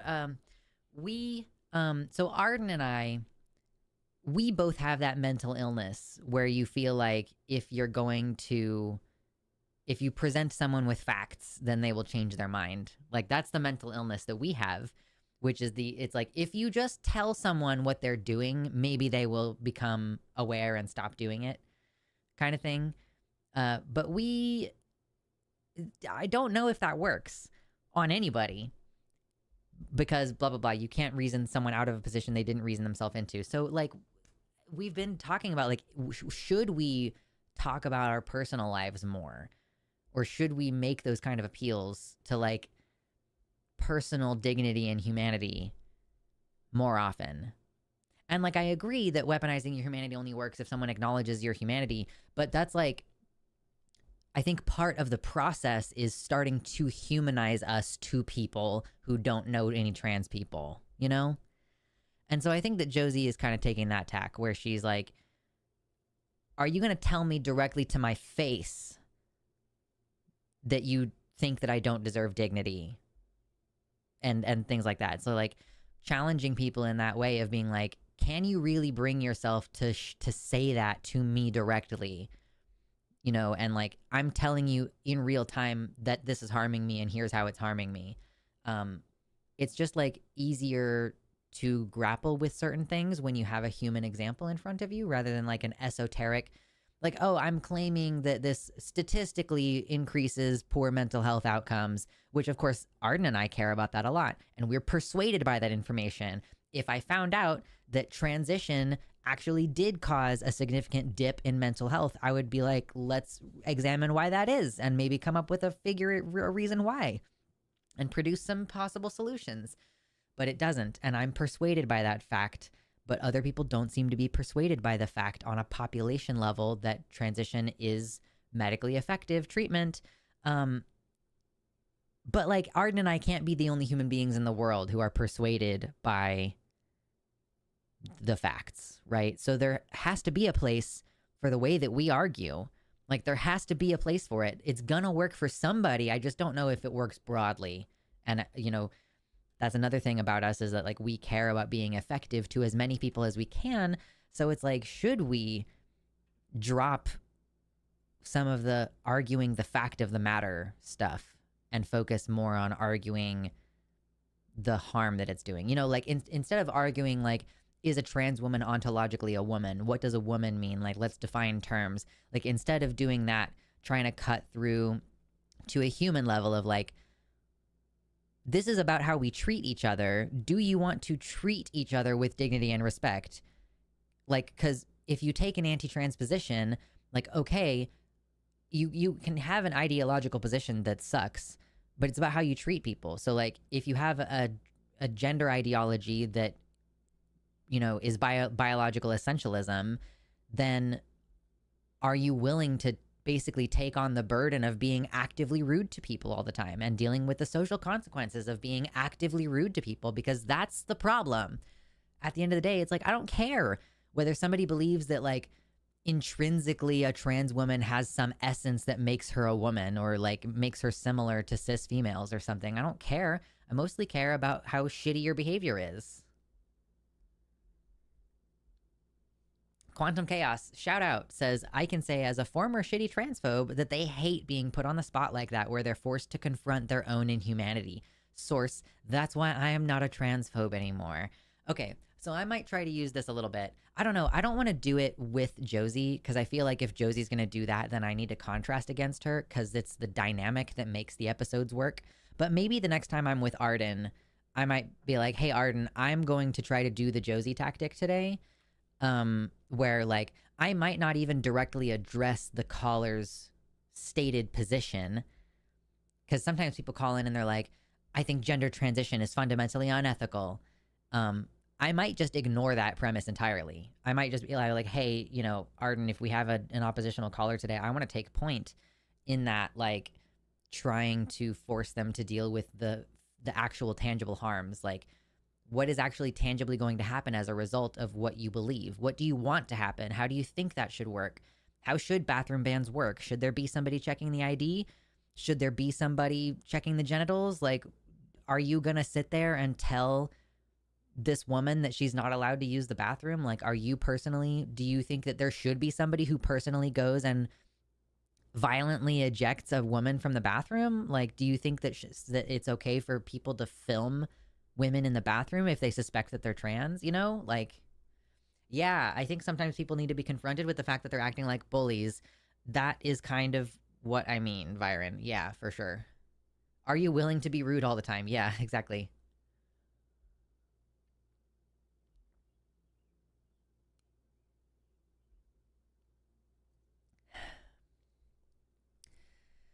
Um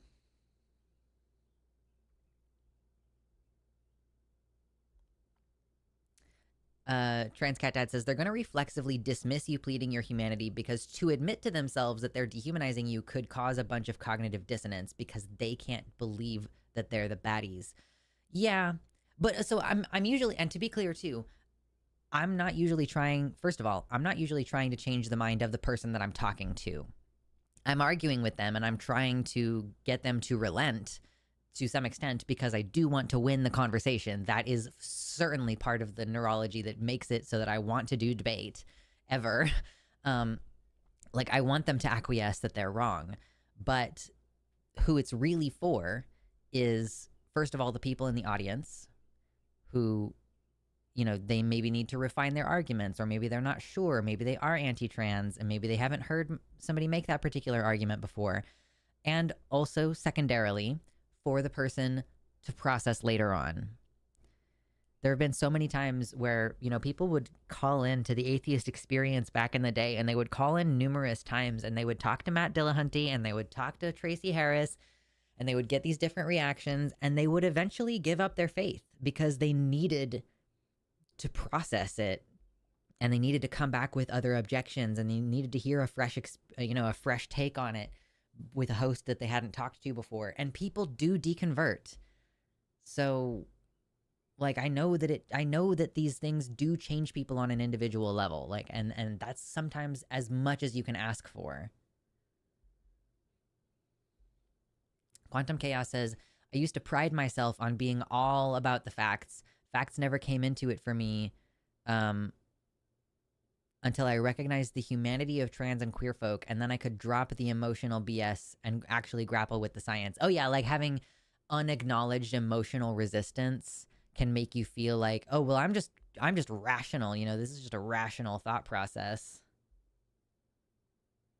Some but not all take joy in seeing trans agony, sadly. Well, I mean, to be fair, I am not going to portray trans agony. Like I don't feel any particular kind of agony. about being trans. I'm usually cool with that. This is what I mean is like I am dealing with so many situations in my life where I feel like I am not good enough, but it's like mostly external. Like I like being trans. I'm cool with it. The only time I feel like being trans is bad is when other people bring it up. And even then it's like it doesn't really affect me that much, but yeah, like I feel like I'm pretty decent. I'm doing things fine. I'm doing okay. And then I get some like really intense negative feedback and I'm like, where is this like I feel like that is not in proportion to how I view my behavior. So I don't know, it's super weird.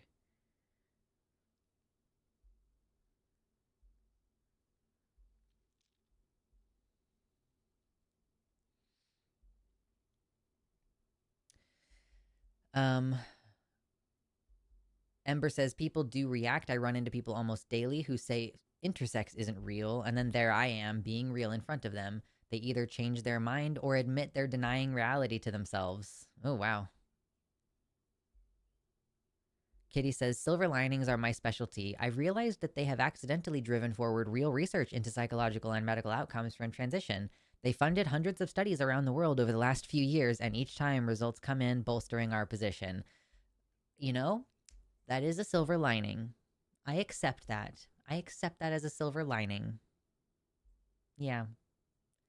Because, yeah, there was that one in Utah. I mean, obviously, it doesn't help, it doesn't change anything. That's why it's the silver lining, which is like, um, there's a line from a song that I really love that says, every mushroom cloud has a silver lining. That's the level of silver lining. It's like the bomb has gone off and there's now a mushroom cloud and we're finding the silver lining in that mushroom cloud while like destruction, like the concussive wave is still in the process of traveling over the distance that it's going to travel before dissipating. Like, you know what I mean? It's uh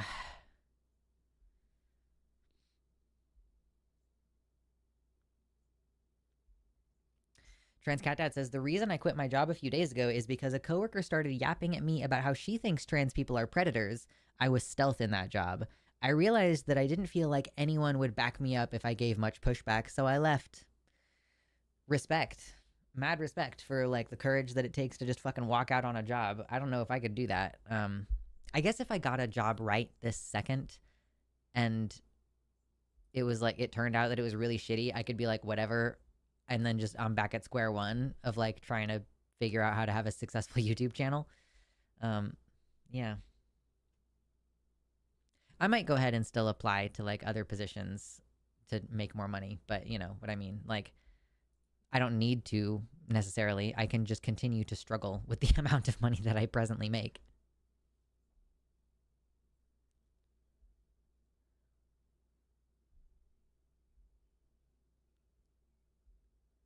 This is a random post I just saw on Blue Sky. Uh, Cop, do you know why I pulled you over? Me. Because you had an emotionally distant father, an overbearing mother, married a woman just like her, your kids hate you, and you're taking your anger and frustration out on me? The cop. Because your gas cap is open. It's like holding back tears. That's funny. If it sucks, hit the bricks, just quit. I mean, sure. Yeah. I've never felt like I'm in a position to just straight up quit a job. I've always given like the 2 weeks and usually I look for another job so that or at least I'm like about to start school or something and you know, there's like a something I'm transitioning into. Oh, this is a good one. I don't know if this is from something. It looks like it's I don't know if this is the actual quote. Sarah Silverman. Like, ma'am, do you know why I'm standing here? Because you got all C's in high school? Savage. Absolutely savage.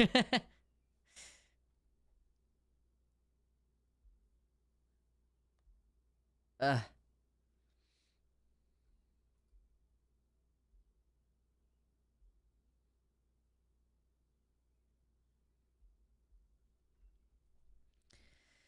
What else did I mean to talk about today? I guess I didn't really go in much depth about the shooting and oh yeah, like the processing the shooting of the Democratic uh representative. I'm going to look up her name. Was it Melissa? Melissa Hortman.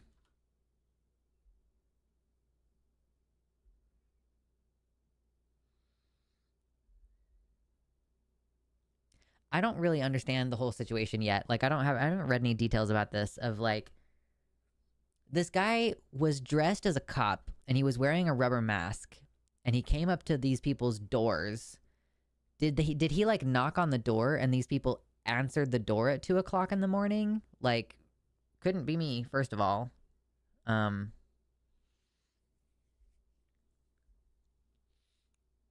and like I'm curious whether this is going to have a chilling effect on like there has been obviously an increase in the last few years of young people, marginalized people running for office. You know, we've got Zoe Zephyr, of course, Danica Roem. You know, we've got several like trans people who are running for office and all kinds of, you know, in where I lived before, there were people on the ticket who were self-described socialist or like democratic socialist or that kind of thing. So obviously there are lots of young people around the country who are politically minded and who are joining and they want to be pro-abortion and they want to like protect indigenous rights and everything. And so I'm curious, you know, this is our first, I think this is our first like assassination in a while.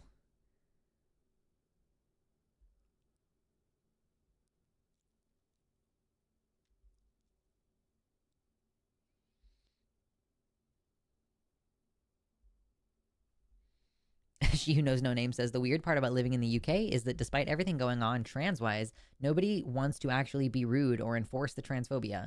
Like in my job, it has just never come up either way.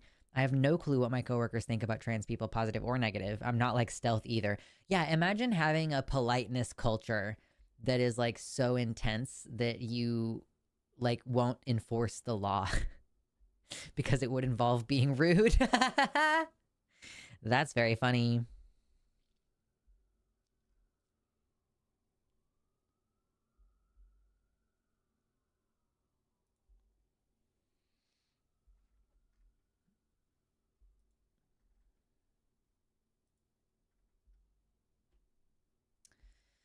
I'm looking at a CBS article.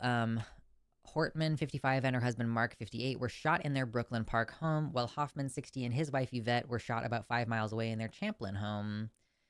The dude was dressed like, so they each died from multiple gunshot wounds. Like, did you answer the door in the middle of the night? I'm not trying to victim blame. I'm just trying to understand what happened. Did this dude barge in? Like, I do not know.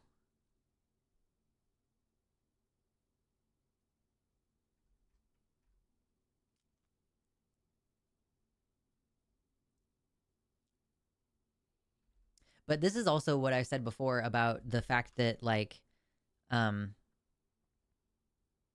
these ICE agents are out here, like, not clearly marked as ICE, like, not clearly marked as being part of the US government, you know, not providing their badge numbers or anything. And they're just like with zip ties dragging people into unmarked vehicles. And like, I feel like, wait, did I not just read a story? Did someone tell me that there was a story of like a like kidnapping or an attempted kidnapping that basically it was like somebody who just claimed to be ICE and like so anybody could kidnap anybody. Anybody could do any human trafficking they want right now and just be like, whatever, I'm an ICE agent, and then disappear you. Not to an El Salvadoran prison, but probably to some more normative sex slave kind of human trafficking. Um, yeah, like, and this, with this shooting, this guy even dressed up as a cop and gained access to these people's homes in a way that enabled him to shoot and kill them. And I've been hearing about Yvette, I think she's still alive. She was the wife of Senator Hoffman, John Hoffman. Representative Hortman on the left passed away, and John Hoffman on the right is, I believe, in critical condition. But I've heard that Yvette like threw herself. Yeah, a family member said that Yvette Hoffman shielded her daughter from the gunman. So we've just, fully like a political assassination. I saw that Mike Johnson made a pretty standard, like, we must, stand against political violence no matter what.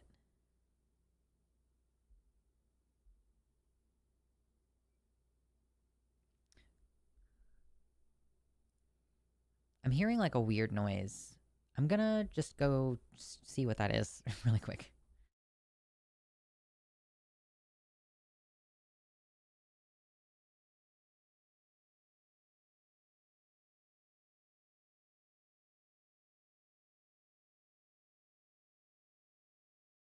Literally the moment I stepped away, it stopped. I think it was just a bug making a weird noise.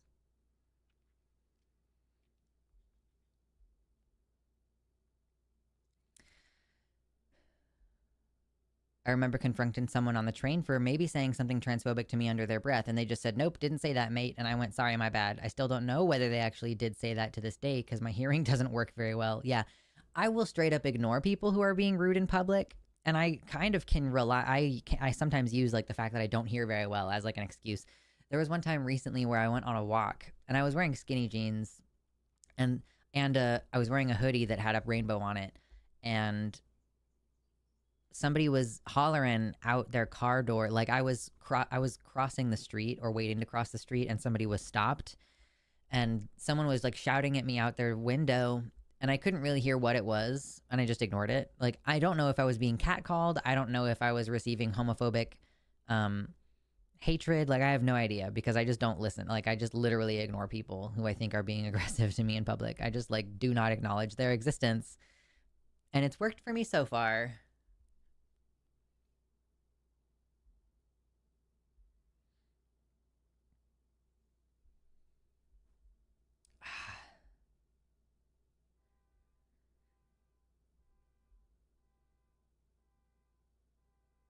I lost my last job that I had had for over a decade due to Trump and Doge for sure. I was working for a paramilitary organization that did receive money from the US Army and Air Force. I was doing work that directly benefited the Air Force, and my employer knew it would hurt them to get rid of me. However, they had to capitulate politically and did. Couldn't have an androgynous intersex person in their ranks. I'm assigned female but didn't look and sound the part. Yeah, that's so frustrating. And I feel terrible. That's one reason why I like being self-employed is like at least I always have the job. Even if I'm making less money, I still have the job. Like I still have an income. Whereas like it is a huge concern of mine that like if I am sick too often, I can't call off work as often as I need to because then I'll be perceived as unreliable and then I'll get fired and then there is no job, right? Whereas if I skip a stream one night, I still have the ability to stream on Sunday. Like I can still do that. Nobody can tell me like I'm not allowed to be on premises anymore,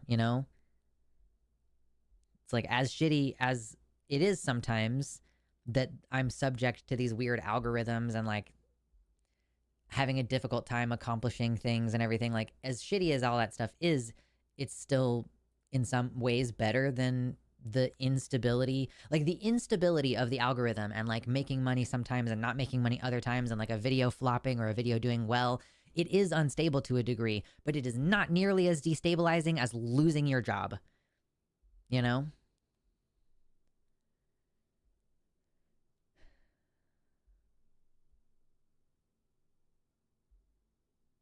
Oh, I haven't even heard about Jack Scraton. I don't know who that is. Anytime I see news about like a death, I just I can't. I like literally can't, and I just scroll past it. I just can't.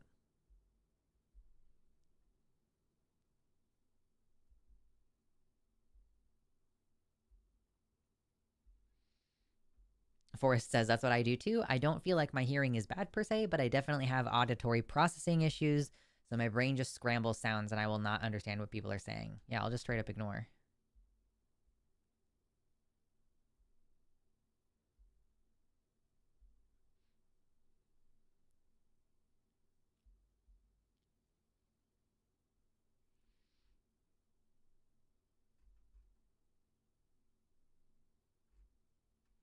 Yeah, conservatives making jokes about how much they don't like minorities and talking about how dangerous they think trans people are. Like, yeah, I don't know how the fuck you would do it.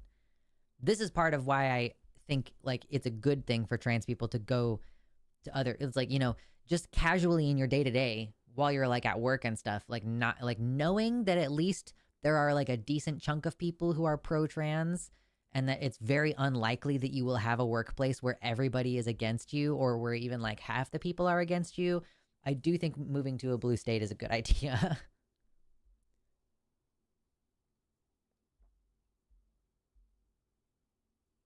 Jax was a trans woman who was missing in Colorado for the last several weeks.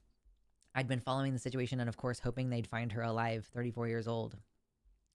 Maybe I did see something about that and how her mom said, like, basically the state in which they found her body indicated that she died the same night that she disappeared, which was a relief to her mom, which I think stands in contrast to, like, that trans man who died after being, like, tortured for several months. I got the red state blues real bad this week. Listen, I don't know how I'll help, but I can try to help. You know, if you need like a reference for an apartment, you know, I don't know, man. Like, I want to try to help people get out of those situations. I fucking hate Missouri. I've always fucking hated Missouri.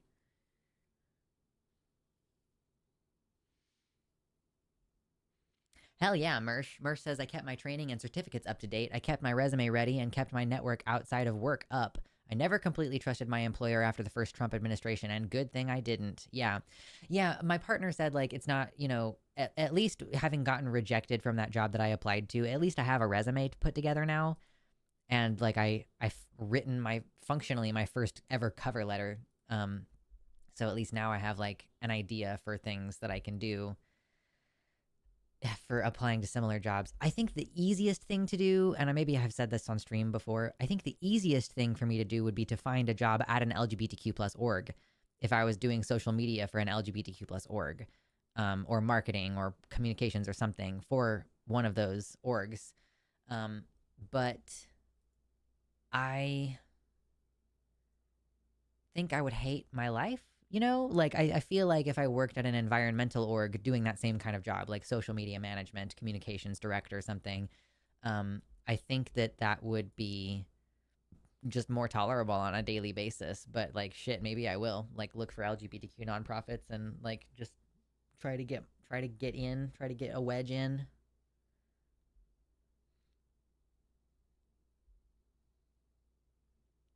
The trans man one still freaks me out. Yeah, I don't even know any details about that because again, I was like, I can't keep reading about trans people dying or like bad things happening to us. I can't keep doing it. I've completely checked out on the Gaza thing. I can't keep doing it. I know that is a privilege thing, that I have the option to not pay attention to these things, but like I can't. Like, you guys, I want you to understand that constantly exposing yourself to this shit literally is giving you PTSD. Like, we all collectively have PTSD because of all of the death happening around us all the time, and it's making us less effective. And like, I'm sure that there's like some level of like you can expose yourself to things and it will help fuel you, but you definitely have to be careful. And it's been way too much. It's been way too much all the time. Scroll past shit. Sometimes I open up Blue Sky, and if I see anything about Trump in the first couple posts, I just fucking leave Blue Sky immediately. I'm just like, nope, I can't do it. I'm not doing it. Oh no, now I have PTSD squared. Yeah, like, PTSD is not just something that you get from personally being impacted or harmed. You can get PTSD from someone you know being harmed, or witnessing a harm happen to someone, or living through a tornado, or living through a pandemic. You know, like, all of these things can cause trauma.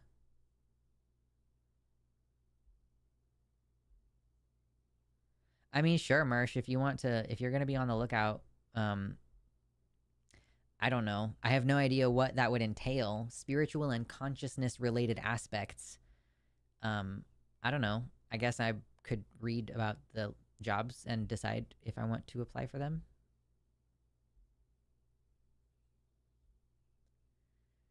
I feel super lucky that I live in a blue area and work for a very progressive place. So even though there are shitty things I hate about it, I've held on to this job with a vice grip. Yeah, just give me fucking health insurance. I just want to make, like, enough money that I'm not struggling every month and have health insurance. It's literally all I want. I will burn myself out repeatedly for a job that will give me health insurance. Like, please. I've applied to work as a trans support group facilitator at my local trans charity, and I really hope I get it. I hope you get it too. You should make your own cult. I've heard it's very profitable. You know, I'll work on that.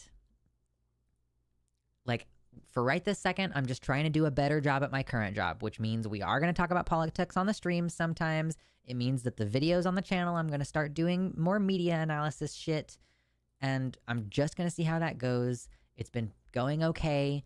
The last couple of videos I've uploaded, like, that have been media takes, have done okay. I've just started deleting videos off my channel that are politics shit, especially underperforming videos.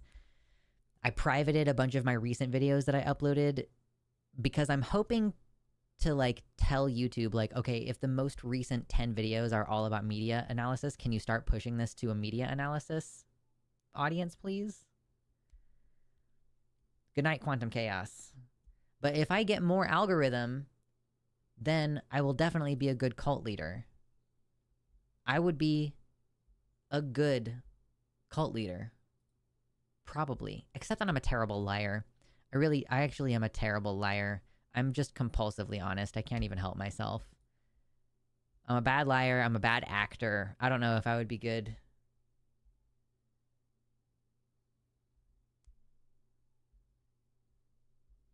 Research institutes, university consciousness studies departments. They sometimes look for social media promotions personnel. I mean, sure, yeah, I could do that kind of job for sure. I feel like it might be a little bit weird on my resume, but like, I am willing to try. So yeah, I saw the TV Glow. I'm gonna review that, and then I don't know what I'm doing for the last week of Pride. I want to do like another specifically Pride movie review, for the following week. I like putting it up to a vote. That's been fun. Everybody voted for I Saw the TV Glow. I didn't even need to include it, but so many people have been recommending it in the comments. So many people have been like, watch I Saw the TV Glow. You should watch it, watch it, watch it, watch it. And my friends have been recommending it. So I was like, okay, I'll put this to a vote. I'll include I Saw the TV Glow. And like, what else did I include? Mrs. Doubtfire and Brokeback Mountain. Because I'm like, let's get some nostalgia clicks in here. You know, let's get some, you know, everybody knows those movies. It's not like some people recommend like, oh, here's a queer movie that came out 2 years ago. It was at a film festival. I'm like, okay, nobody knows what that is, so it's going to be harder to get clicks on it. So I don't know what we're doing the following week, but it might be like Mrs. Doubtfire or Brokeback Mountain or Secret Third Thing. I don't know.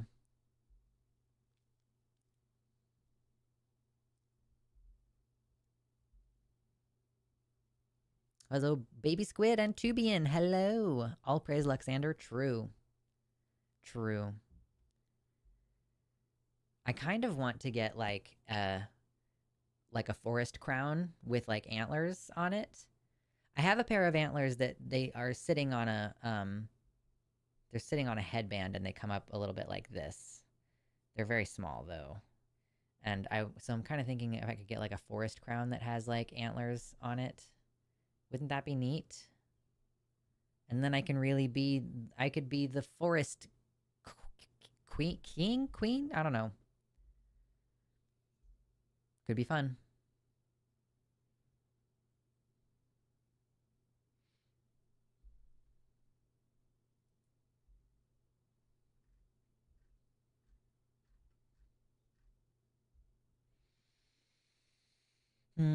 Oh God, Robert F. Kennedy. I don't need that tab anymore.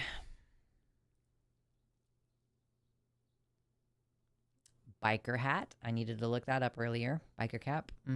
Important stuff. I've had a song stuck in my head. Forest Majesty. Fucking true. I've had a song stuck in my head for the last couple days, and I listened to it on repeat yesterday. It's called Some Girls Do. I don't know who it does originally. I was listening to a cover of it. Na na na na na na na na na na. Oh my God, it's so repetitive, and that's part of why it's stuck in my head, I think.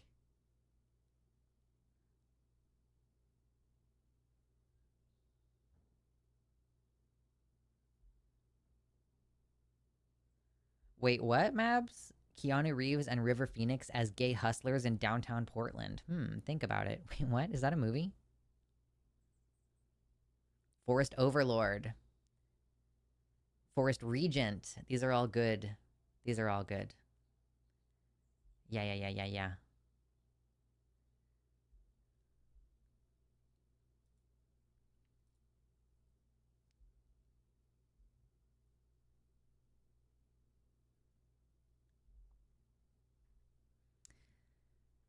So you know how the like Luigi Mangione, they just, I mean, I don't like, okay, it's still a question as to whether this is actually the guy or if this is just the guy that they decided to pin the thing on, right? It took them several days to nail him down, which could either be like it took them that long to find him or it took them that long to realize they weren't going to find the guy and then they pin it on somebody else. But like, I'm just looking at the CNN live update page for the shooting in Minnesota. And it's like, okay, they're going to update us later today about the search. They're going to tell us what's going on in 5 hours. Or hold on, what? It's 2 hours later. So yeah, in about 2 hours from now, there's going to be an update from the Minnesota Police Department or law enforcement about their search for this guy, Vance Bolter. Like, are they even gonna try? Are they even gonna try?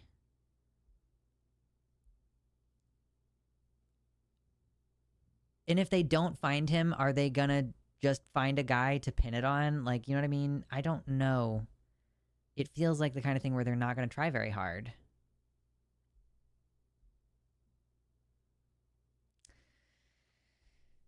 But of course, this is the same Minneapolis PD that started the whole fucking George Floyd uprising a few years ago. So, you know, we're not like, my expectations are below the floor. It should be very easy to clear that bar, and it's just not going to happen.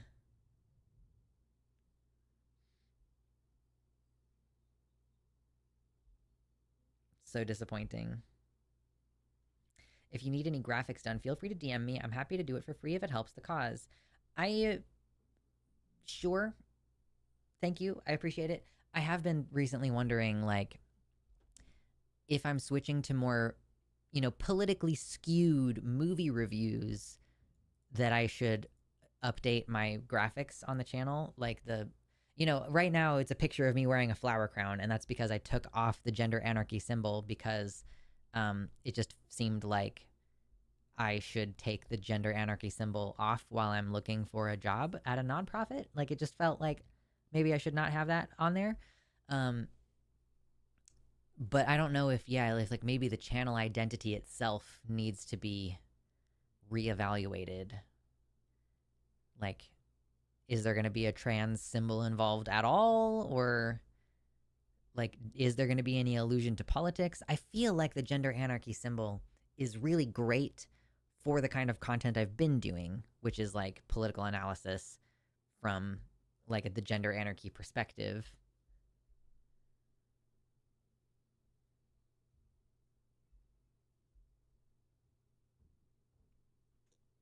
Are you saying this is the movie called My Own Private Idaho, Mabs? I don't know this movie, so you just said My Own Private Idaho and it just felt random. Okay, it's a movie.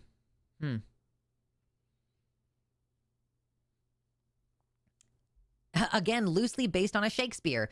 This is like, I watched She is the Man, which is based on a Shakespeare. Ow.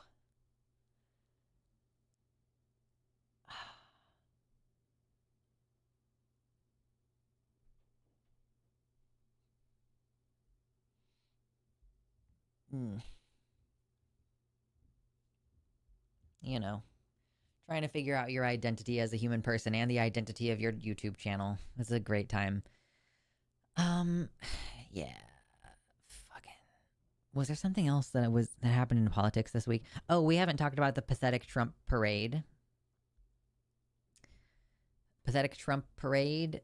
Again, like, I feel like there's not much to say about it except, like, ha ha, point and laugh. Old man dictator falling asleep at his own birthday parade. It's just goofy shit. It's just goofy. There's nothing to say about it except that it's goofy. This dude really tried to become Kim Jong-un and was like, oh, I guess I'm like, not. Every single thing he does where he's like, oh, there's going to be a million billion people there. There's like just a scattered crowd of people. Like, come on, dude.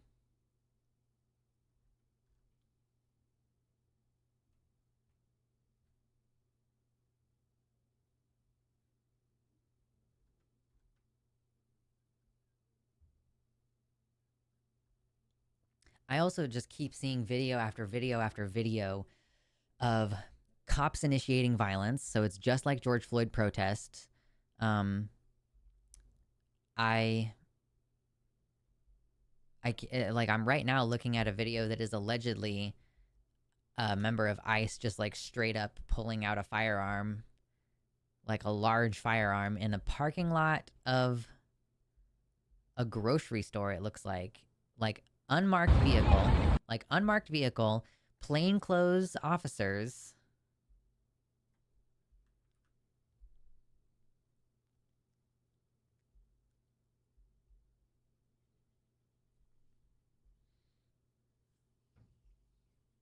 When I also saw, it was like, didn't like a bunch of again unmarked vehicles like basically cause a traffic accident, blocking in a car that was actually actively driving on the street and like pulled the people out of the car, but everybody in the car was a US citizen. Lux, speaking of brand identity and personal identity, have you seen the Brian David Gilbert short called Building Your Online Brand? It's so funny. It's like a 3-minute comedy song. I don't know if I've heard that one specifically, but I do love Brian David Gilbert, and I will listen to that later. Yes, Unsubscribly says Trump is just like that one kid that's like, I have tons of friends, and there's just one. And it's JD Vance, who is required to be there.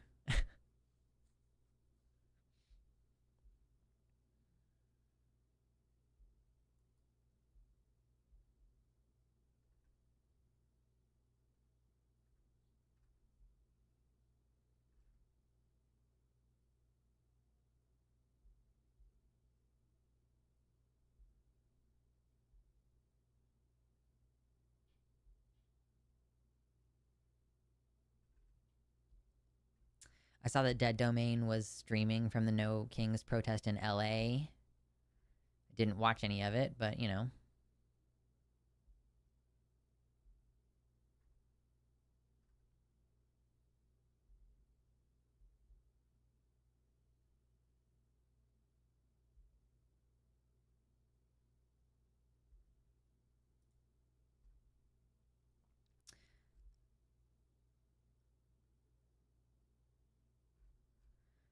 This video shared on Reddit shows the tail end of Proud Fuckers?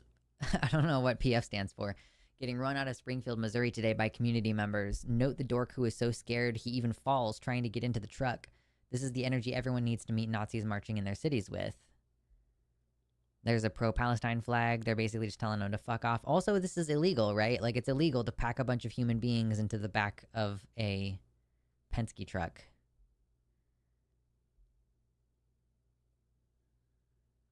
They were just met with so much hostility that they decided to bounce. I'm not listening to the audio, so I have no idea what's being said. And of course, they were already retreating at the beginning of this video, so I don't know what caused them to retreat.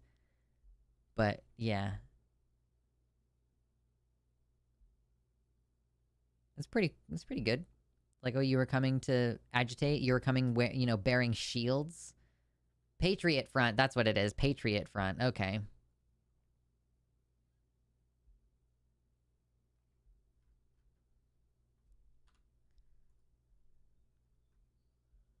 Pretty nice framing of a bunch of masked man babies being pushed back into their Penske by a guy with a Growlithe plush. True. The DD stream tanked from piss poor signal. Yeah, that was kind of my assumption. I'm like, you don't really live stream a like you can't really live stream a protest unless you have like a really good internet boosting device. Imagine your only friend being JD Vance. I mean, JD Vance isn't even his friend. He just gets paid to be there. You only have one friend and you paid for him to be there.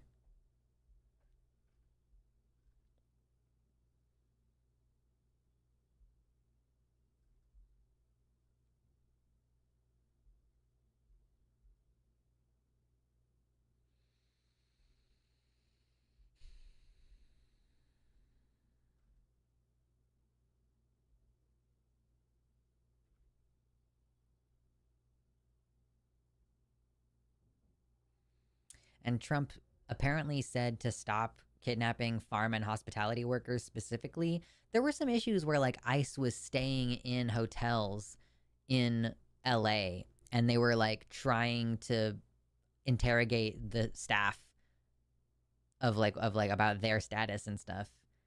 And like people, I saw something that said like basically Trump is telling ICE to lay off of farm and hospitality workers because he has financial supporters who are running those industries. Like you know, obviously if you hire a bunch of immigrant workers, you can pay them less than minimum wage and therefore make more money on the product that you're producing. So if you're producing like fruit or something and you can pay some Mexicans like pennies for each bucket of fruit they pick, then you end up making a shit ton of money, right? So I could kind of see that, but I am not sure if they are if that is true. Like that's just something that I've heard, so I'm not certain. Apparently, oh my god, the Trump parade cost $45 million. Holy shit. Again, I don't mean to come back to this, but like literally all I want is like a $2,000 a month UBI. I would be so fine if I just had a UBI of like a minimal amount of money. Why are you spending $45 million on a parade? Please give me the money.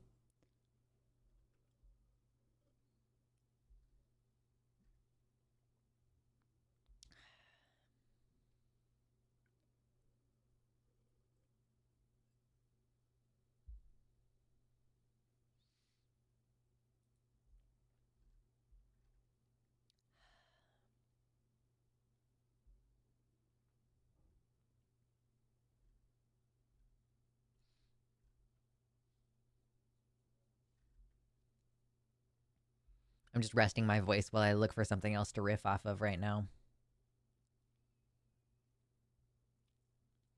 Oh yeah, of course, there's been a bunch of reported cases of press being shot at directly. We've seen that before.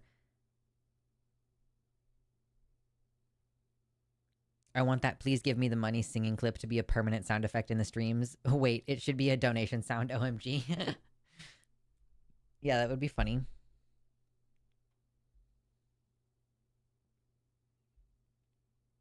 Right now, it's a sound of me going like rar rar, and it was like cute, I think. So I decided to make that the donation sound. And then the one for YouTube, I don't think I uploaded a personal one for that. It's just like, oh yeah. It's just like a pre-built-in one that Streamlabs has.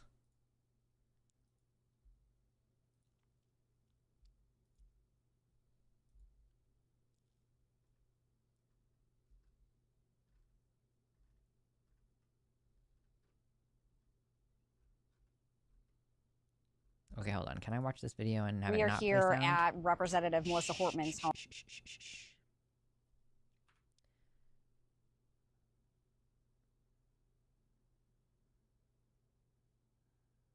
This is Representative Hortman's house, the woman who died.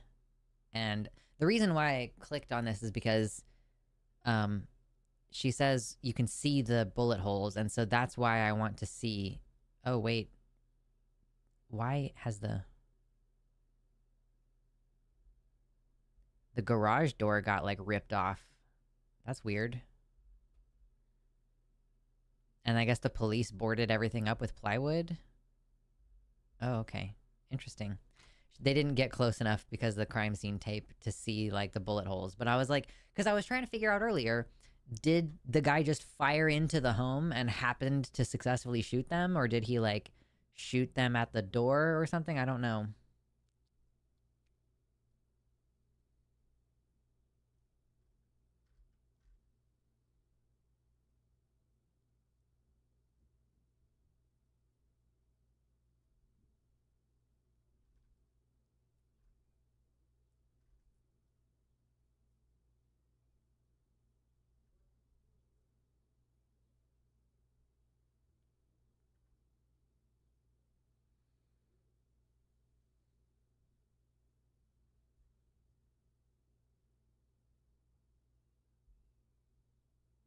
Okay, so here's a little bit more details about the actual shootings. Champlin police first responded to Hoffman's home, so he went after the man first. At about 2 a.m., with Brooklyn Park police assisting. There, they found Hoffman and his wife each suffering from multiple gunshot wounds. A Brooklyn Park police sergeant is said to have proactively decided to check on lawmakers in their city following that. When officers arrived at the Hortmans' home at about 3:35 a.m., Evans says they saw what appeared to be a police SUV with emergency lights on. The suspect, at that time clad in a blue shirt with black tactical vest underneath and blue pants, exited the Hortmans' home and exchanged gunfire with officers before fleeing out the back door on foot. So basically, I don't think this guy would have been caught if it weren't for the fact that the police decided to go actively check on other homes, because the shooting had just occurred and he was still in the home when the police arrived.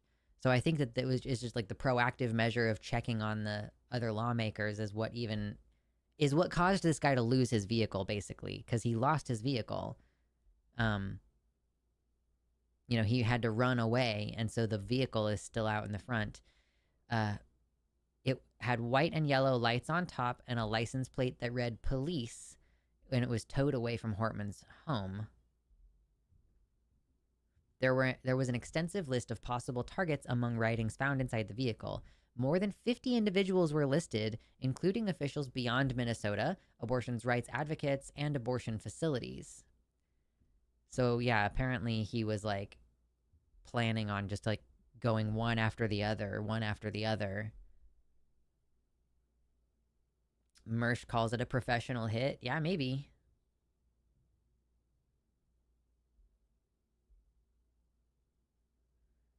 A cop that was interviewed said something like, they took advantage of the police's good reputation to commit this murder, LMAO.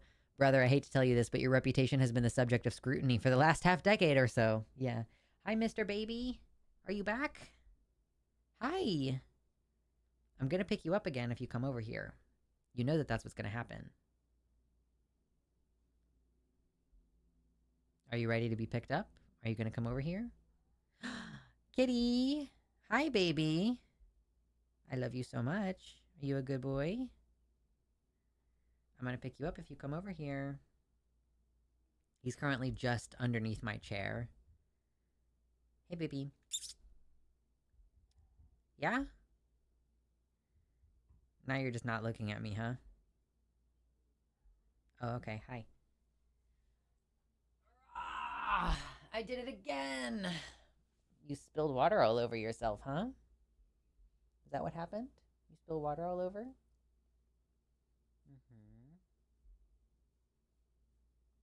I love you. Are you a good boy?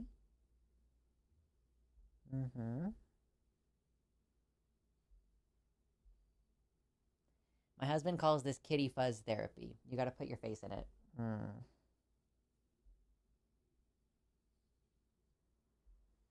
It's very relaxing. Mersch says the assassin was also an anti-LGBTQ plus a preacher and a religious fanatic. I've heard that he was involved in the church. Hello, baby. I know. Well, you're the one who came over here. It's not my fault. It's not my fault. It's not my fault. You are such a baby. I can't help that you're such a baby and that I want to pet you all the time.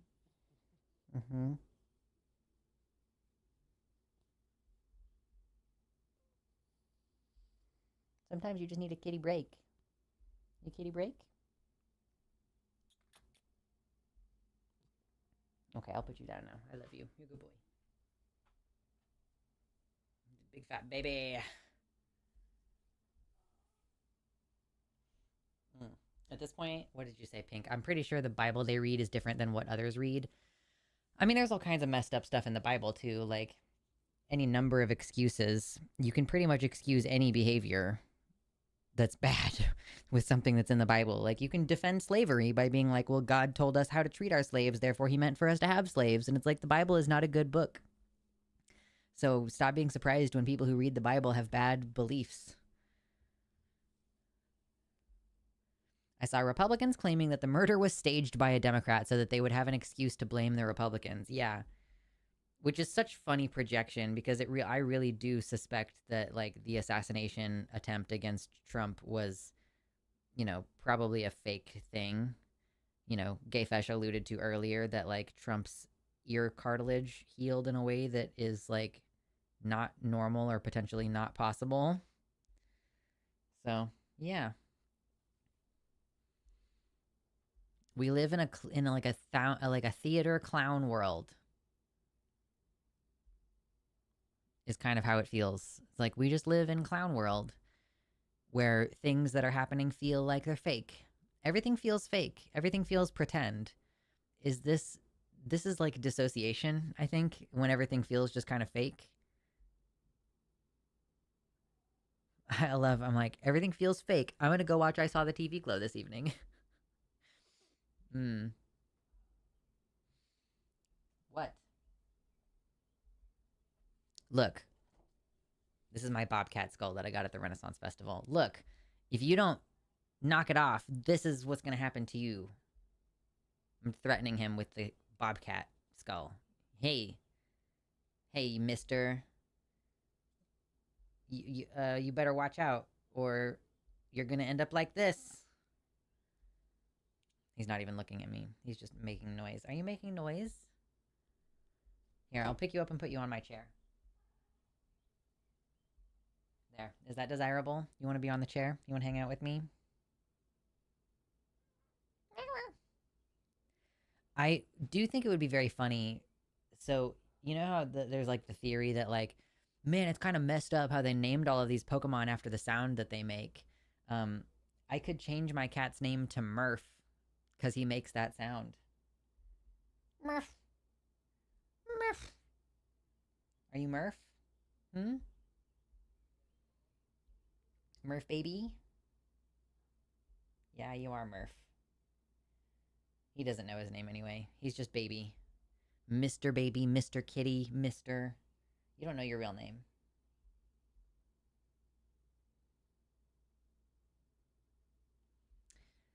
I'm worried because the UK seems to mirror whatever America does. I mean, if anything, you guys led the way with all this anti-trans bullshit. Like, but yes, I see what you mean.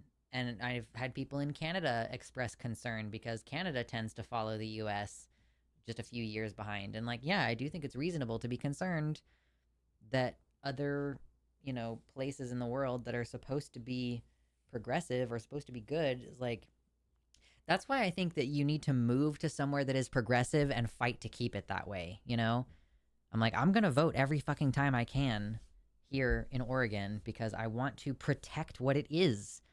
So many places are sliding back. And so like we have to protect the blue places that we have. To know his true name is to gain control of his will. This is unacceptable for a cat. Yeah, he doesn't want to be in control of his will. Hi, pretty baby. I love you so much. He's still sitting up on the chair, like, staring at me. He's a baby who needs love. Relatable. Deeply relatable, sir.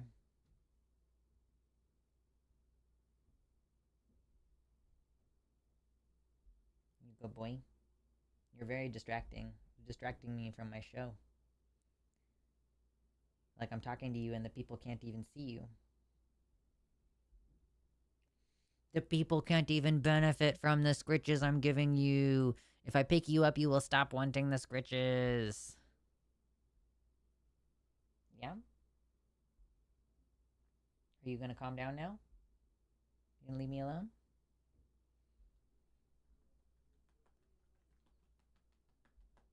You ever smack your cat? You give them butt smacks? They like the butt smacks. They like being played like a bongo drum. Yeah, you give me kisses? Thank you. Mersch, speaking about the Bible, says they left out the Gnostic Gospels because they were a threat to the Catholic Church's organizational structure and political power. Many of the problems with modern Christianity and biblical interpretation originate with those omissions. Most people are not reading the whole book for sure. There's a good copy that leaves out a little. Or here's a good copy that leaves out a little. That leaves out little. Oh my god, I can't fucking read. I just had to rescue my cat from the evil presence of a very sweet neighbor kitty. No. I just have to like pet him for a bit until he decides to leave me alone. Are you gonna leave me alone? Cats are remarkably chill with being roughed up a little. They like it. They want you to they want you to use them like a drum. They like it. I guess Deegan the Mighty didn't like it that much. He would get annoyed. But he only would get annoyed if you did it in a like if you did a rhythm. Ba-ba-da, ba-da, ba-ba-da, ba-da, and he would be like, stop. But also that was like I would do it on his chest. And he was like, stop it, you bitch. He was a cute little guy.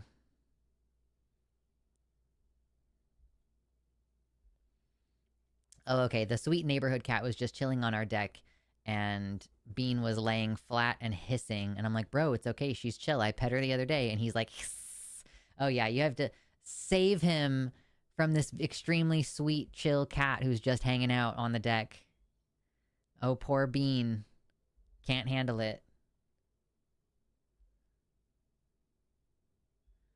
Are you okay? I mean, I understand how you feel. He's over here. He's like, he keeps rubbing up against me. He keeps purring. He wants my attention. And I'm like, okay, I've given you some attention. Are you feeling better now? Do you feel content? And he's like, no, I need more attention. I'm like, you know what? That's relatable. I get it. I feel you. I try not to be too annoyed when he wants a lot of attention. Really, I was saving her. Bean is really good at picking and losing fights. Oh, no. What a dumbass. Cats are so stupid sometimes.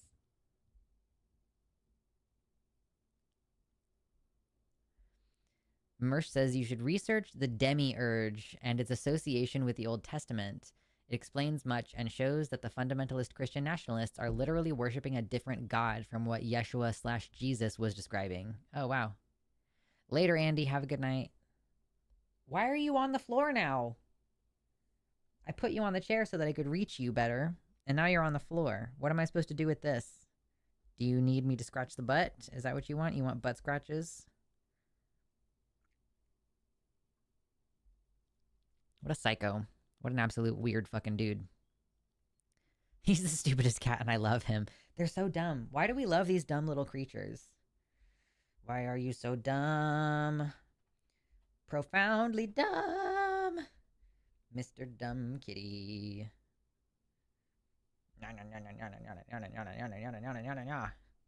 Okay, I'm done doing that now. Mab says, I'm making ramen noodles with green beans, okra, and a single chicken strip. It better be good. Oh gosh. Ooh, you know what? I have cookies. Ooh, I'm not even hungry right now though. I did eat a little bit before stream. I know sometimes we get to this point in the stream and it starts to get like hungry time and we start talking about hungry time things. But it's not really my intention to do that today. Oh man, we could get to 63, or sorry, we are at 63 likes. We could get to 69 likes. If you haven't yet hit the like button, you know, bringing it up to 69 would be pretty fucking nice. And for that matter, if somebody wants to donate approximately $13, that would bring us to $69 in donations. And that, now that would be nice.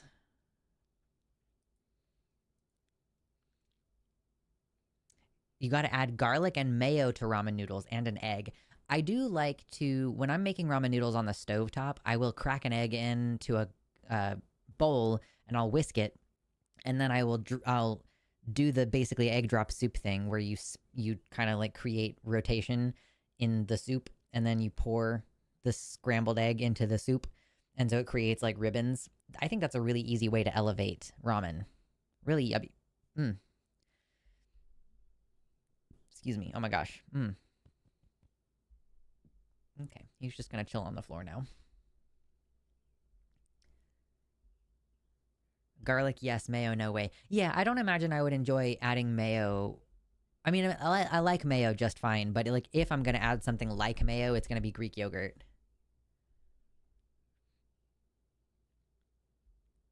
Ramen is tasty. Ramen is good. Ramen is delicious. So are cookies. Okay, I'm running into a dilemma right now, you guys. I really have to pee, but also my voice hurts. So it's like, am I going to go pee and rest my voice and then stream for another hour, or should I just stop right now? That's the question. I can surely waste plenty of time. I can surely continue talking. I just don't know if I feel like it. I have something very difficult to do this afternoon, so I'm not exactly looking forward to it, but I also kind of want to rip the Band-Aid off. You know what I mean? Like, I have stuff to do this afternoon.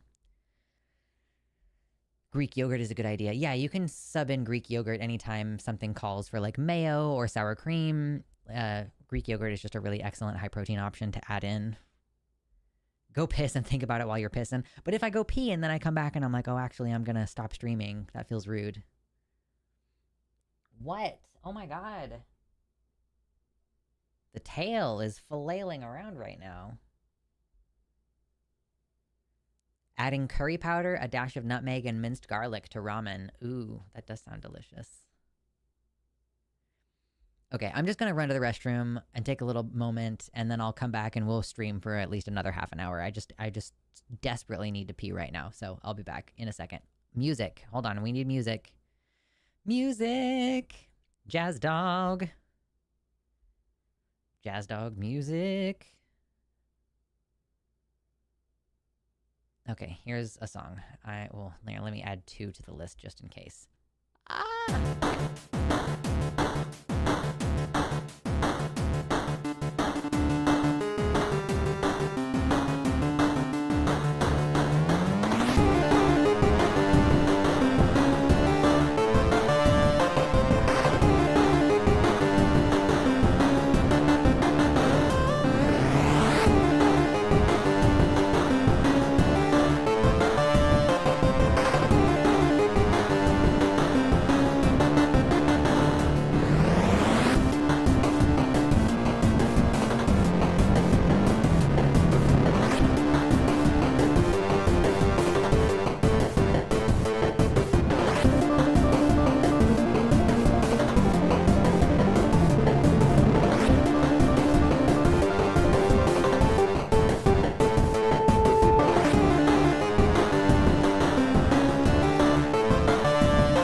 That's a fun one.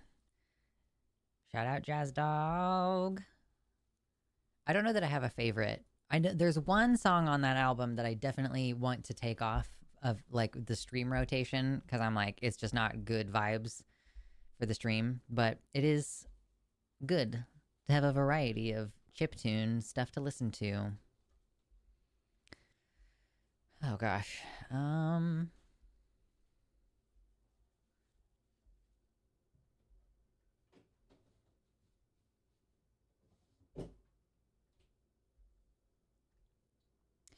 There are basically just going to continue to be big protest events through the rest of the summer, right? Like, I mean, I guess like through the rest of the administration, we're just gonna probably continue to have, because obviously we had the big Tesla protests a few months ago and the 50-50-50 protests or whatever those were called, and like March for Science and all kinds of stuff. Is like this just gonna kind of be the norm from now on? I guess I kind of hope that it lasts for a while because we did have like an entire year of ongoing BLM protests that I don't feel like they fixed or changed a lot of stuff. And it's like, I think the administration is going to continue to do fucked up things forever. So it does seem like this is just life now. Like every weekend that I have plans, I'm going to be, dude. So we were driving on the highway and there were like military vehicles.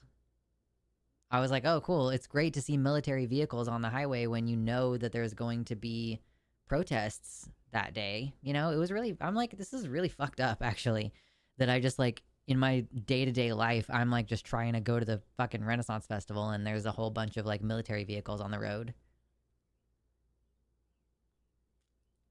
And I've been saying it for years and I'm seeing more other people saying it now. Like, this is what it's like to live in an occupied nation.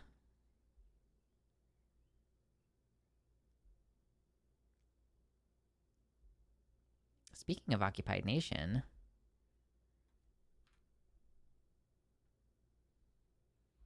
Santa Fe Swap Meet, Los Angeles is what the location on here is tagged as. Just, you know, the actual military walking around with like, it's like, I think some of those are less lethal, but there's definitely some that are just like straight up, those are lethal. Those like live ammunition, lethal guns. Then we got some rubber bullets. Yeah, we do have some rubber bullet guns, but like, yeah, that's crazy. What even is this? This guy says, when I tell you Los Angeles is an occupied city/county, this is what I mean. Yesterday, ICE agents showed up to a regular Saturday swap meet with armed Marines and a military helicopter overhead, like it's a fucking war zone. A swap meet, is that just kind of like, I don't know what that is, I guess. I've never, what is a swap meet? A gathering at which enthusiasts or collectors trade or exchange items of common interest. A flea market. Okay, so it's a flea market. That's kind of what I was thinking. Or like, maybe people barter more at a swap meet or something. I don't know. Yeah, that's crazy.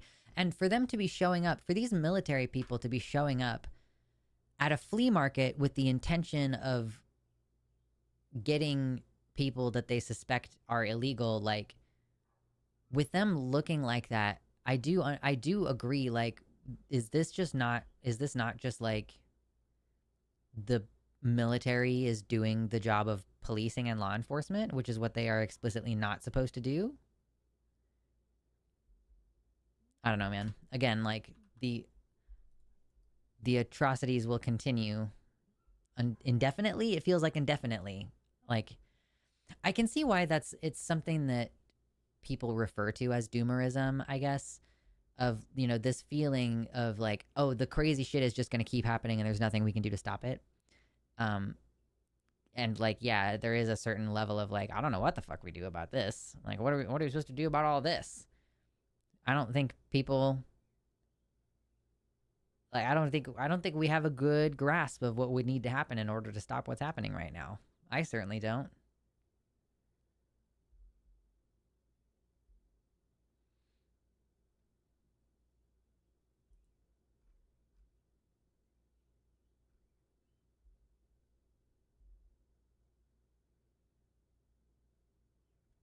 Oh God, everybody, you remember Mrs. Betty Bowers? She used to do these like little skits. Yeah, I'm America's best Christian. Now she doesn't just, so it's kind of like how Stephen Colbert was like playing a character for so many years on the Colbert Report, and Miss Betty Bowers was like that, but she's just more openly leftist now with her online presence. So this was the post. It's an article from the New York Times, an opinion article from This is how some of Trump's strongest supporters see him now. She's like, I literally could not care less.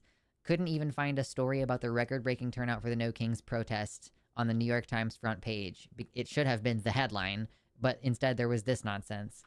Yeah, I don't know how to tell everybody this, but the New York Times and several other organizations, but especially the New York Times, they like fascism and they want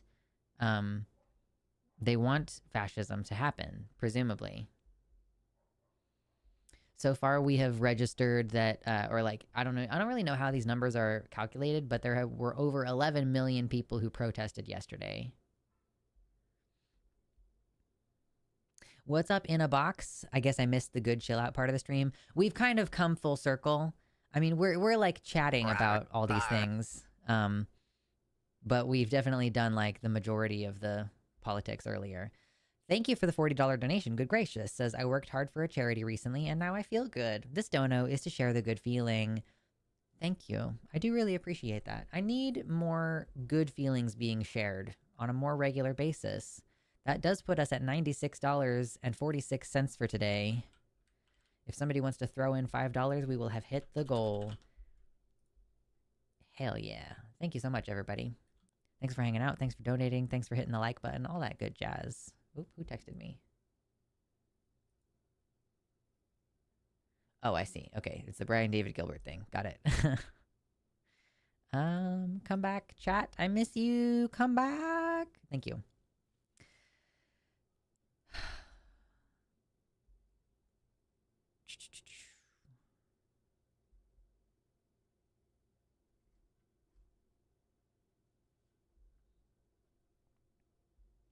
Okay, this is like a little bit of a roundup because I had missed some of these things.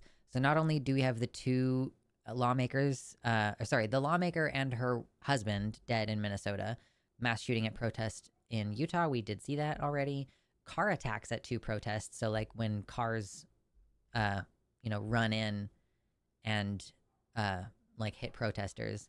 Police violence at multiple rallies. Also lots of viral misinformation conspiracies, more concerned about policing protests, spread about far-right groups going undercover, downplaying real threats. Yeah, there's all kinds of crazy shit happening. Yes, everybody, great teamwork on making the groceries happen. That is like one of my primary functions in my household is I buy all the groceries, and often when if there's a night where we're like, I don't want to fucking cook dinner, which is pretty rare, I usually pay for that too. So that is food on the table for me and my partner and my younger sibling. It's nice hanging out and hearing voices of sanity here in an otherwise mad world. I'm glad that you appreciate it. I do my best. I have a month and a half to finish a dissertation. What are these good times at which people seek? Oh no. I mean, congratulations on getting so far into your process, and like it's going to be amazing when it's finished and you finally get to take credit for all the hard work you've done.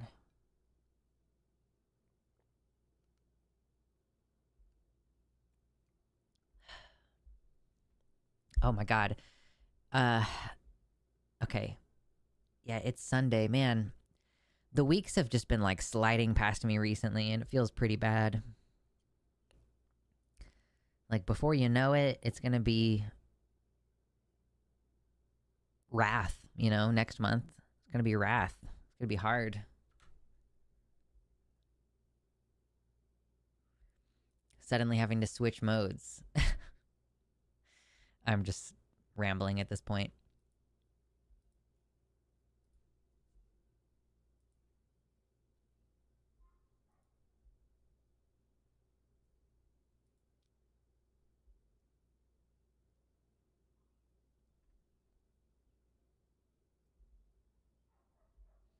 Oh, so did Trump actually release a statement about the shootings in Minnesota? I guess he did. President Trump's statement on Saturday says, I have been briefed on the terrible shooting that took place in Minnesota, which appears to be a targeted attack against state lawmakers. Our Attorney General Pam Bondi and the FBI are investigating the situation, and they will be prosecuting anyone involved to the fullest extent of the law. Such horrific violence will not be tolerated in the United States of America. God bless the great people of Minnesota, a truly great place. Interesting. I honestly would have expected his response to be like, well, those were bad people, so it was okay to shoot them. Or like maybe not literally saying that, but basically I was expecting, yeah, the aide had access to his Twitter account ass message. Yeah, like I really would expect him, and so it wouldn't surprise me if this was like an intern made this tweet and then he's going to say something in contrast to this later, but I really was expecting him to be like, yeah, well, they were bad, and ooh, you know, when you support the crazy Marxist things, then, you know, you can, basically I'm expecting him to do a whole like, well, what would you expect kind of thing. Like, well, you know, what do you expect to happen if you're an abortion supporter and you're supporting children being mutilated and all this kind of dumb shit. But I don't know. I mean, we'll have to see, you know, when people ask him about it in press conferences and things coming up, we will have, you know, a more raw reaction rather than the pre-planned reaction that, you know, must be made. Because, so on the one hand, I kind of expect him to use this as an opportunity to be like, well, these Democrats, if they don't want to get shot, they should be changing what they do. Versus, I guess there is to some degree a requirement to at least seem to stand in opposition to this kind of political violence, because otherwise you are normalizing the idea of like right-wing candidates being assassinated. You know, that like if you normalize assassination on Democrats, you are also normalizing it against yourself. And if you don't want that, then you have to kind of make this statement, even if, you know, privately you do actually think it's a good thing, for example, which I would assume that he does. Again, like my assumption is that when we actually hear him speak about this, he's going to be like, you know, it was a terrible thing. It was a terrible thing. But, you know, that's what I'm ready for.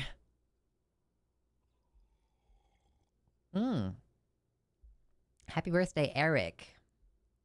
Had a lime creamsicle after a walk. It's my birthday, so I deserve extra treats. Yeah, absolutely. Treat yourself. That's wonderful. I love that for you.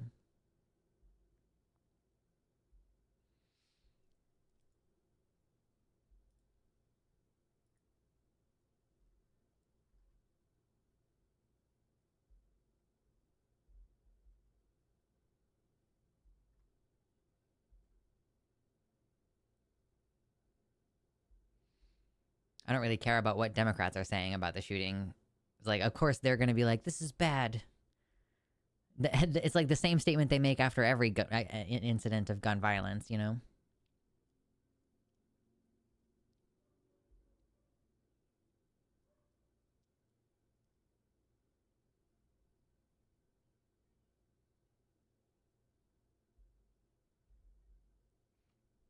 I hate the but.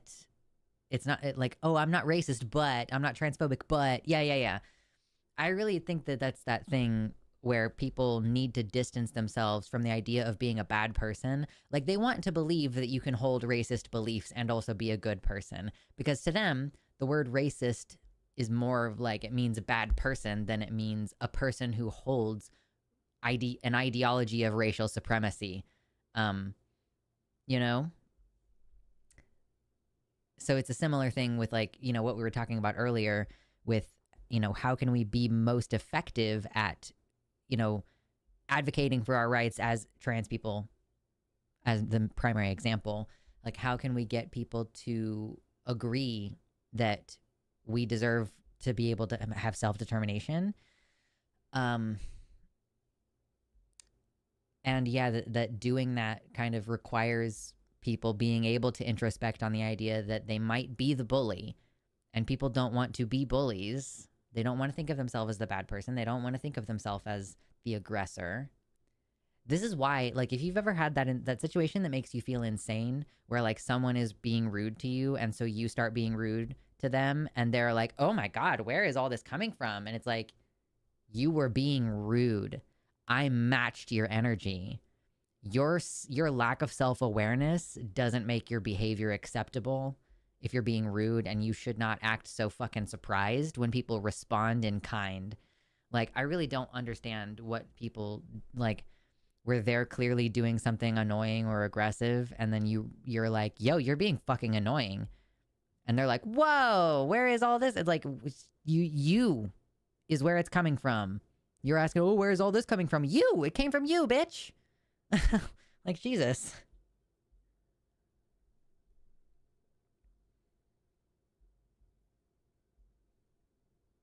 Yeah. Yeah, this is the Democrats' line. "Oh, this is so bad. Vote for me, guys." Yeah.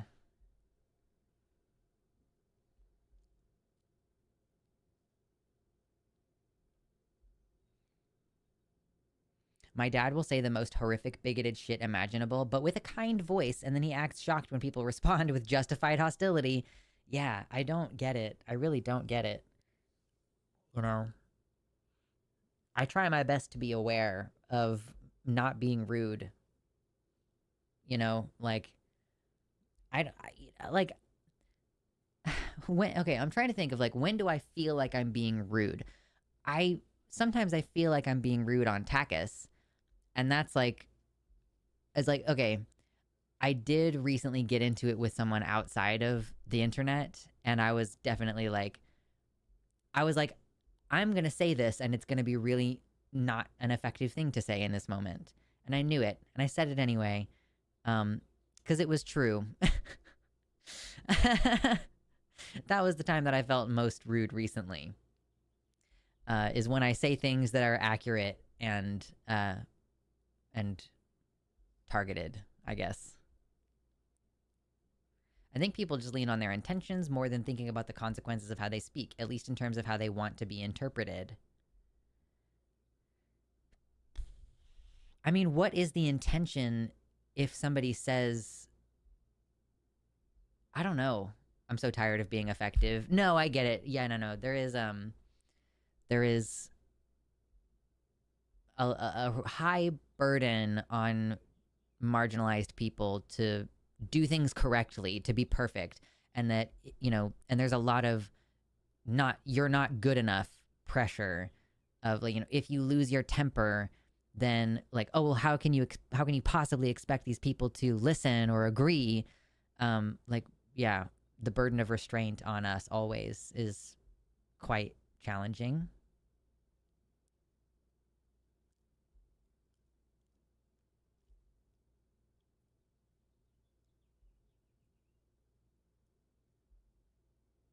Yeah, there's a burden of being socially and emotionally perfect. Yeah, saying just the right thing, being just the right amount of vulnerable for a given situation. Yeah, being a good person, being a good example. Like, I actually really reject this premise that, quote, radical trans activists have anything to do with popular opinion about trans people. Like, when people are talking about radical trans activists, you're talking about a minority of a minority that is just kind of active on Twitter. Like, most Americans aren't on Twitter, you guys. Most Americans don't experience trans activism through a primarily online lens. So, like, I reject the idea that trans people's behavior is in any way in any way a causal, has a causal link of any kind to the anti-trans backlash right now. We are living in a time of anti-trans backlash because we are living in a time of fascism, and fascists have to have scapegoat groups. That's why. Like, trans people are hated because fascism is telling people to hate us. It has absolutely nothing to do with us. And frankly, it doesn't really have much to do with TERFs either, because TERFs are another fringe group that the majority of the population doesn't care about. Yeah, blaming individual annoying people for backlash against an entire minority group's rights is playing into the conservative hand. I agree with that sentiment. Like the idea that anything that a minority group does is causing people to, it's like the same kind of logic that's like, if only these young black men would pull up their pants, then the police wouldn't have, I don't know, you just like, it's the same kind of fucking thing where it's like, oh yeah, well, oh, maybe you would get shot by the police less if you just did less crime. Like, okay. Completely flattening an issue where like black people have to do crimes because, okay, first of all, like selling drugs is considered a crime and they have to do things to make ends meet, and like you have to make money in order to live. And that like their communities are policed in a way that white communities aren't policed, and all this shit. It's like, like you can never assign blame to the minority group.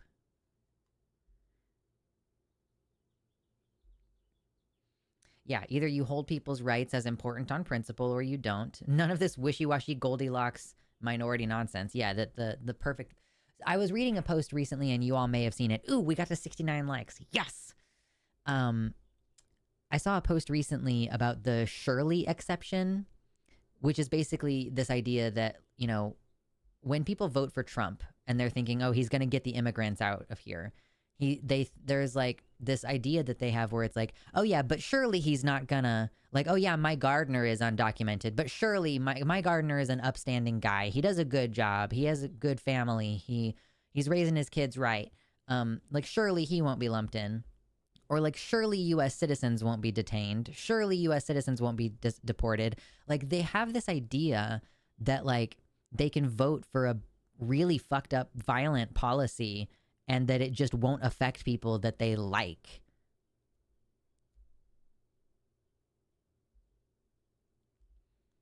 My now ex-therapist was a black man specializing in treating minorities, and I really miss having that guy's help with this stuff.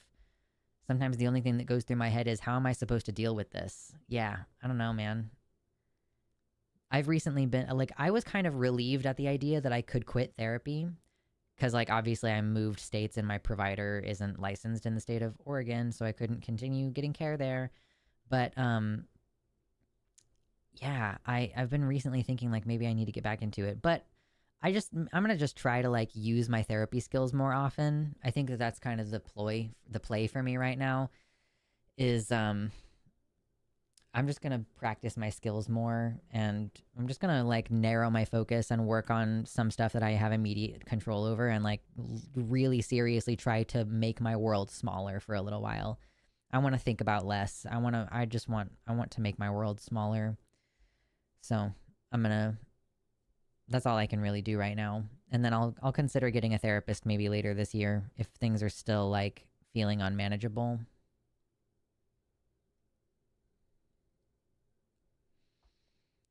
Phantom says, everything is so overwhelming. I'm disabled and couldn't attend a protest, so I spent yesterday with my nose buried in my Minecraft server. The deluge is unreal. Yeah, I've been playing so much Stardew Valley. Pink says, I really hate that Shirley thing when I talk to people about refugees not being a problem, and I point out that I am one, and they always go, oh, but you are different. You didn't come by boat. Like, oh, you mean I'm white? Make my world smaller and focus on what I can control is exactly it right now. Yeah, I don't know. It's like, I just... Like, I'm not kidding when I say, like, every area of my life is a struggle for me right now. So, yeah, I gotta start trying to put out some of these fires in my personal life. I'm playing RimWorld right now. Ooh. Okay. I'm gonna do a quick little tarot reading just for fun with my new deck, where the card meaning is on the card, which is convenient. I'm kind of reaching an end point for the stream today. I don't want to keep talking for much longer, but I just want to see, what do the cards say today? Maybe we'll just do a one card pull to start with. Okay, so I just drew the Two of Cups. I drew it in the reverse position. The Two of Cups in general, here's what the art looks like. Two of Cups. The side of the card says, this card generally deals with duality, togetherness, a settling of energy, union, love, and balance. And I pulled it in the reverse position, which refers to self-love, disharmony, distrust, breakups, imbalance, tension, and broken communication. Someone out here is struggling. I don't know who it is in chat. Someone out here is struggling with their relationship. You are having a difficult time loving yourself. You're having a difficult time finding balance in your life. Is this one just for me? Babe, are you just for me? Finding it difficult to trust other people, dealing with lots of tension, dealing with breakdowns of communication. That is what this is about. I think this one was for me. Sorry, everybody. I think this one was for me. I'm struggling with my relationship to capital. Fucking true. Absolutely.